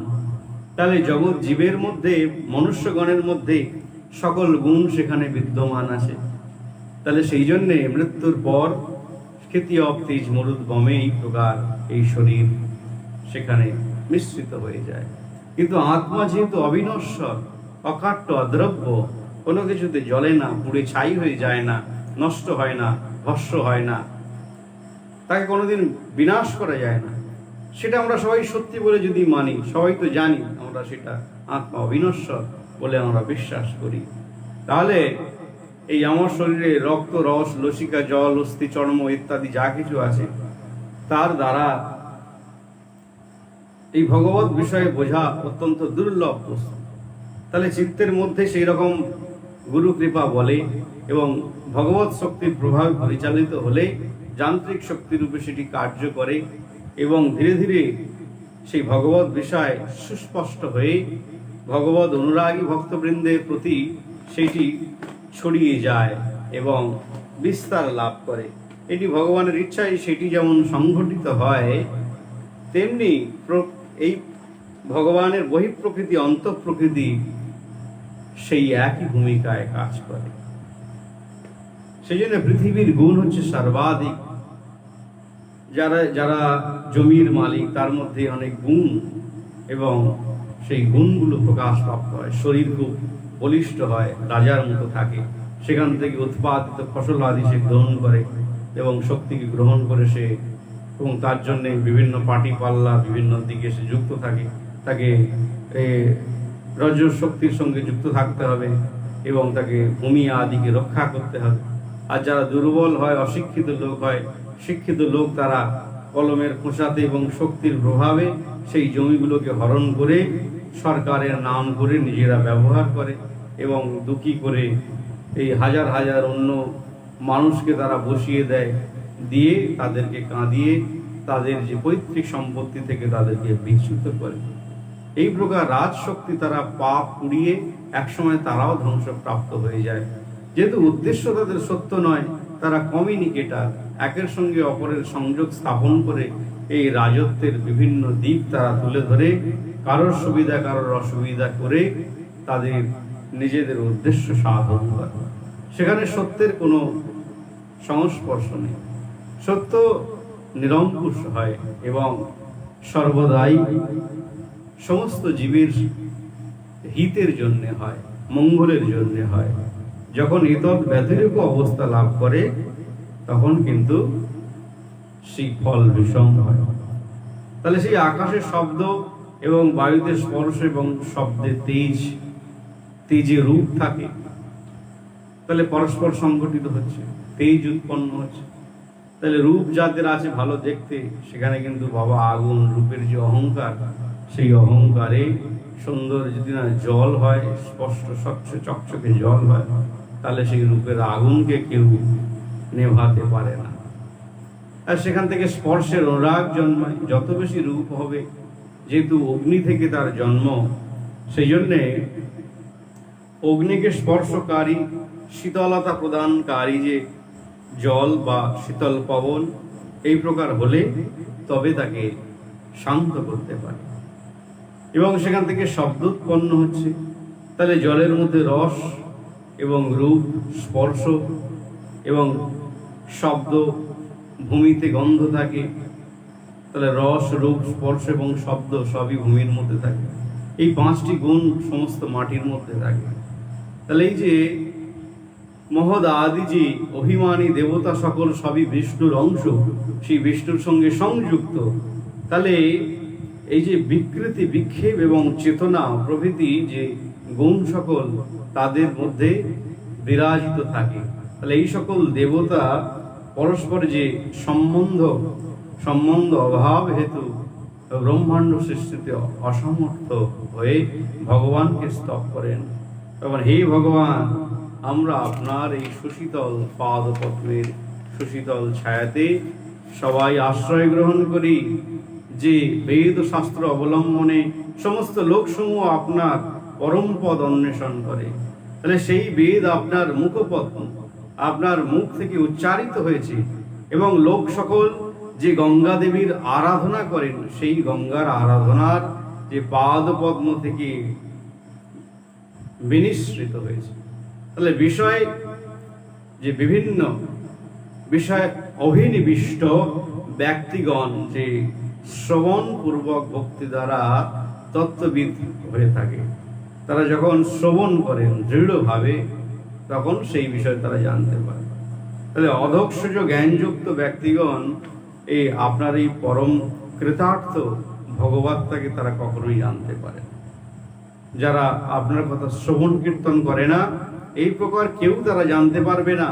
তাহলে আপনার কথামৃত পানে রত পুরুষগণ ভক্তি দ্বারা সমৃদ্ধ হলে সেই বৈকুণ্ঠের যে সেবা, পরমানন্দ এবং আনুষঙ্গিকভাবে যে জড়মুক্তি তারা লাভ করে যাবে। এই জড় জগতের যা কিছু যে সংস্পর্শ, সেটি তো মিথ্যা, সেই সমস্ত ভূমিকা থেকে তারা উত্তীর্ণ হতে পারবে। কিন্তু জ্ঞান এবং যোগাদিতে যে প্রয়াসশীল ব্যক্তিগণেরও কেবল কষ্ট মাত্র, তারা আত্মবিনাশ সার হবে। তারা প্রকৃতপক্ষে আমাকে লাভ করবে না, শ্রীকৃষ্ণকে লাভ করতে পারবে না। সেই জন্যে শ্রীকৃষ্ণ স্বয়ং বলছেন যে আমার আপনার অধীন হয়, পরস্পর যে বিরুদ্ধ স্বভাব হেতু আপনার এই দৃঢ় উপকরণ ব্রহ্মার নির্মাণ করতে অসমর্থ। ভগবানের ইচ্ছা ছাড়া ব্রহ্মা কিছু নির্মাণ করতে পারে না। তাহলে সেই সকলের আদ্য কারণ এবং মহৎস্রষ্টা পুরুষ রূপে মায়াতে বীর্য আধার করেছেন। তাহলে এই যে বীর্য বিশেষ শক্তি রূপে যখন বজ্রপাত হয়, পৃথিবী সুশীতল হয়ে যায়, প্রচন্ড বৃষ্টি, ফাঁকা মাঠে কড়কড় রবে বাজ পড়ছে, এইটি বীজ শক্তি রূপে, বীর্য শক্তি রূপে মহাপ্রকৃতি তিনি মূলাধার শক্তি রূপে জীবগণের খাদ্য গ্রহণ, বেঁচে থাকার অস্তিত্বের জন্য এই মাটির মধ্যে সেই শক্তি স্থাপন করে। আর তার প্রভাবেই বিশ্ব সমস্ত মানব তারা বেঁচে পড়তে রয়েছে। শুধু জল দান করছে, আকাশ এবং বৃষ্টি হচ্ছে, তার দ্বারা যে হচ্ছে তা না, সেখানে একটা বিরাট সংযোগ স্থাপিত হয় পঞ্চভূতের আকর্ষণ বিকর্ষণের প্রভাবে। আমরা যতই বিজ্ঞানের ভাষায় বলি না কেন, এই প্রকার যে আদি শক্তি সেইটি জীব জগৎকে এক বিরাট শক্তি দ্বারা তারা বাঁচিয়ে রেখেছে। সেই জন্যে সেই ভগবানের সেই কার্যের জন্যে সমস্ত দেবগণ তথা জীবগণ তারা অভিভূত। তারা ভগবানের সেই যে অপূর্ব কার্য, যা কখনো নষ্ট হয় না, কখনো শেষ হয় না। আমরা জগতে এত কিছু জিনিস দেখি, এত কিছু জিনিস সৃষ্টি হয়েছে, সেইগুলো কিন্তু পরস্পর নষ্ট হয়ে যায়, ভ্রষ্ট হয়ে যায়, শেষ হয়ে যায়। কিন্তু ভগবত বিষয়, ভগবান যেটি সৃষ্টি করেছেন, রচনা করেছেন, তা কখনো শেষ হয় না। ইতি তংসং শক্ত শক্তিনং সতীনাম সমেতং সহ পশ্রোক্ত লোকতন্ত্রণং নিঃসম্মগতি মেশ্বর।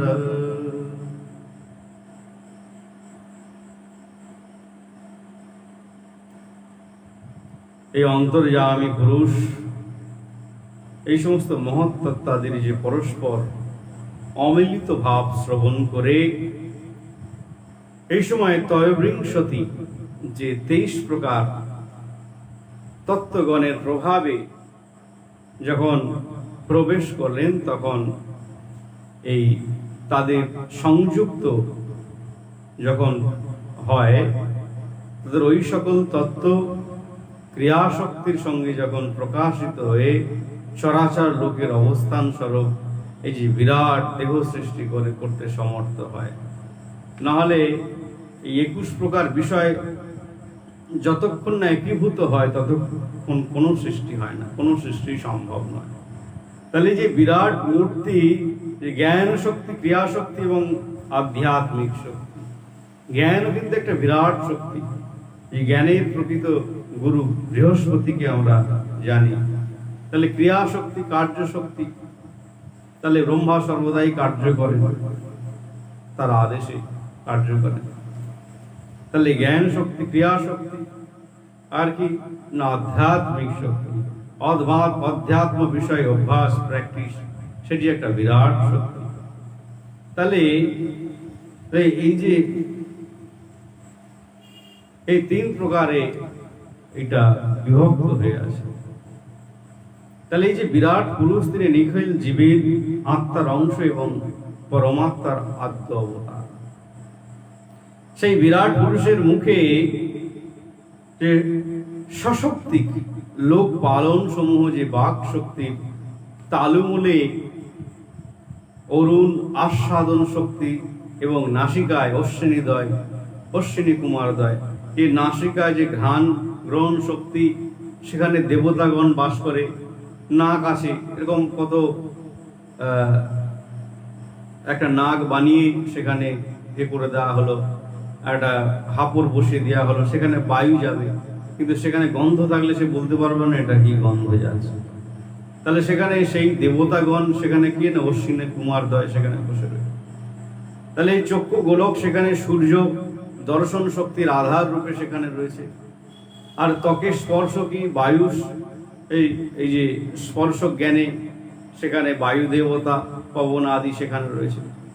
আর কি এই কানের দিকে দিক সময়ের শব্দের জন্য সেখানে বসে রয়েছে। আর রোমকূপে ঔষধি সমূহ এই কুণ্ডয়ন জ্ঞানে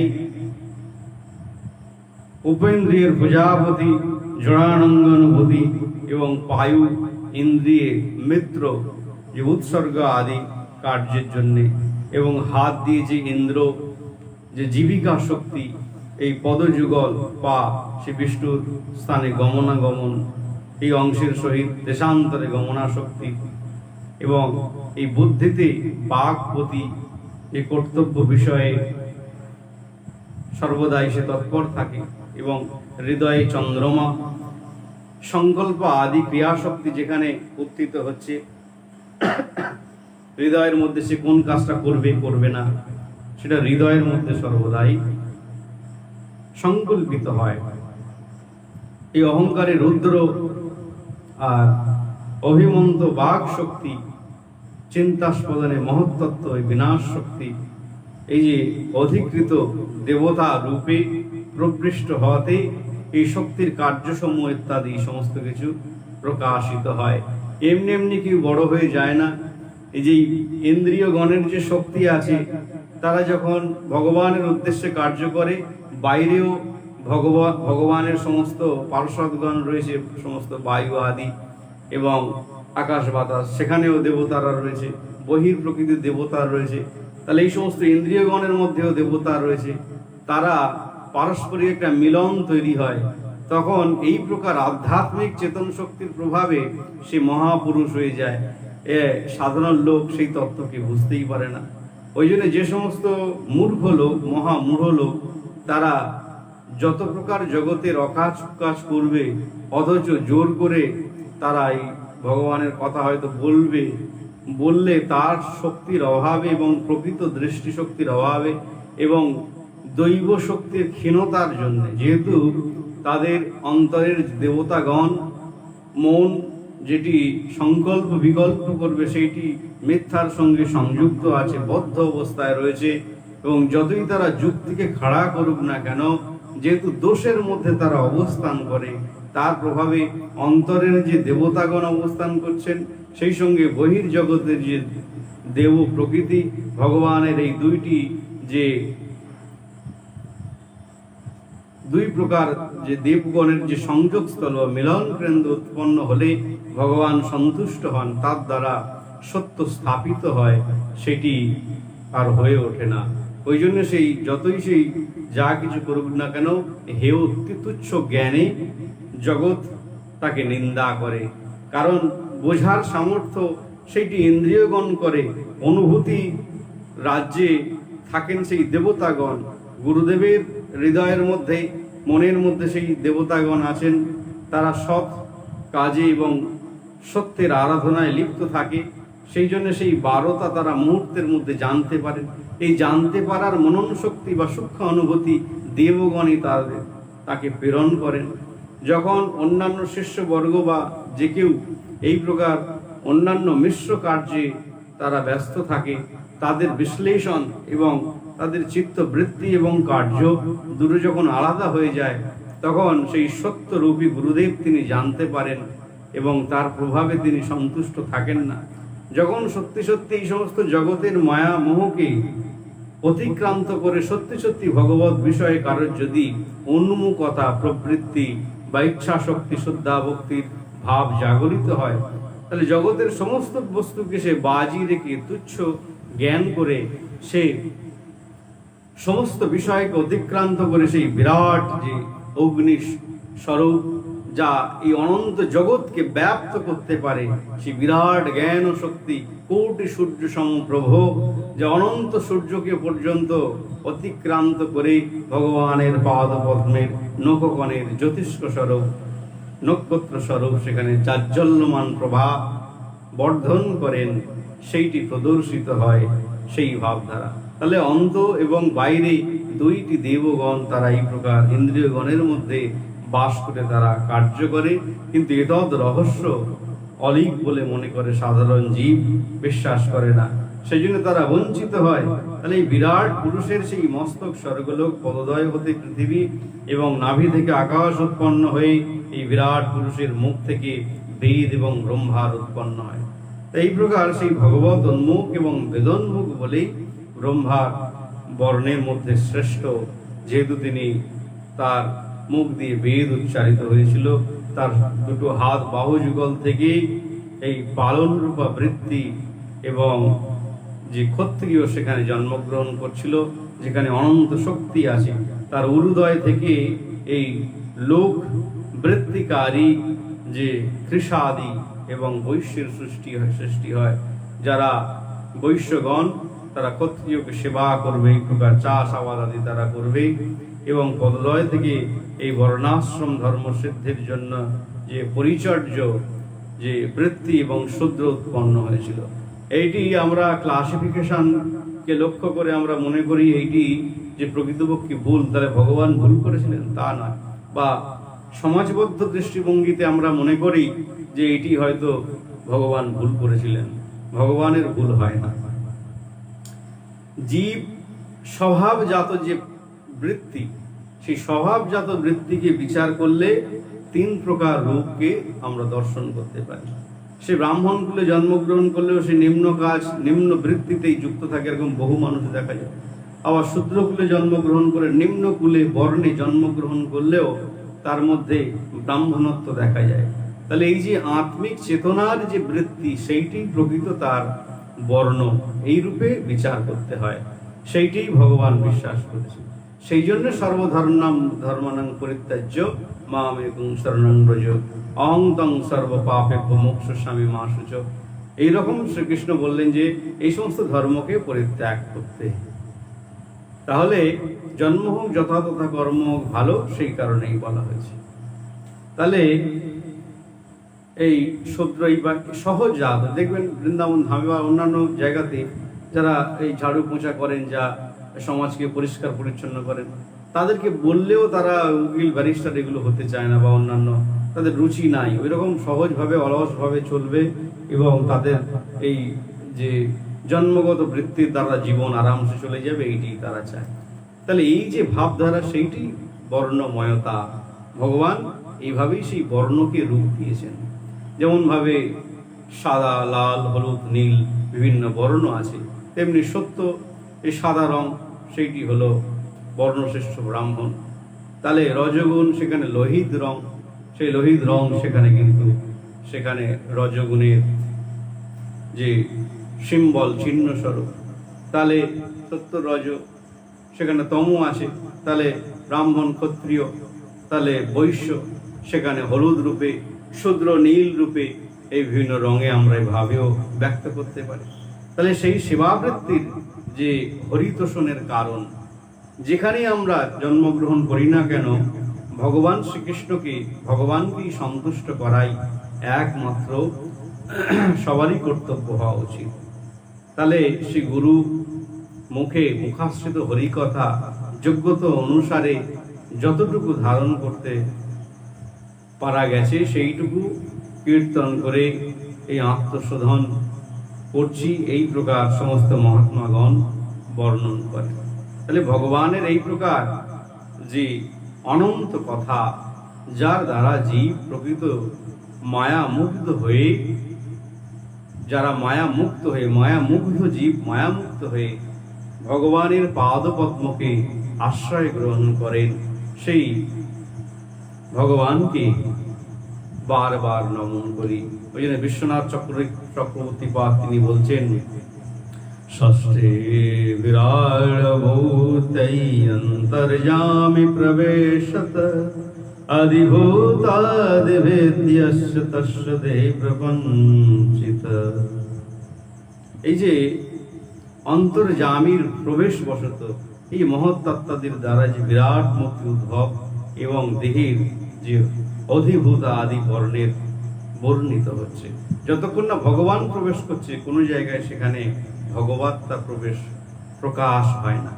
ওই জন্যে শব্দের অলঙ্কার, শব্দের শ্রেষ্ঠতা প্রতিপন্ন সেখানেই হয় যেখানে স্বয়ং ভগবান নিত্য বিরাজ করেন, ভগবানের কথা উচ্চারিত হয় এবং আনন্দের সঙ্গে সেটি সবাই বহু মানন করি। সেই জন্যে আপনারা দয়া করে হরিকথা শ্রবণ করুন এবং আমরা আমাদের জীবনকে ভগবানের আদর্শে, আমরা তার দেখানো পথে উপদিষ্ট মন্ত্রে বিভূষিত হয়ে যতদিন পৃথিবীতে কালযাপন করতে পারি, যদি তারই সংস্পর্শে যদি সেইটি সাধিত হয়, তাহলে অন্তত এই অধম দাসের জীবন ধন্য হবে।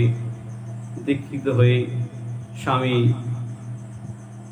ওম বিষ্ণুপাদ পরিব্রাজক আচার্য অষ্টোত্তর শতশ্রী শ্রী শ্রীমৎ স্বামী রাধা গোবিন্দজি ট্রাস্টের যিনি আচার্য এবং বিশ্ব বৈষ্ণব রাজসভার প্রেসিডেন্ট এবং বর্তমান যিনি রাধা গোবিন্দজি ট্রাস্টের আচার্য পূজ্যপাদ স্বামী গোপানন্দ বনদেব গোস্বামী শিল গুরুদেবের আতুল চরণ বন্দনা করে আমি আমার এই সামান্য পুষ্পাঞ্জলি স্বরূপ কথা বিশ্রাম দিচ্ছি।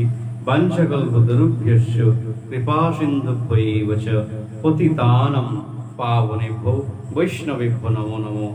সবাই ভালো থাকবেন, হরি ভজন করুন। হরে কৃষ্ণ।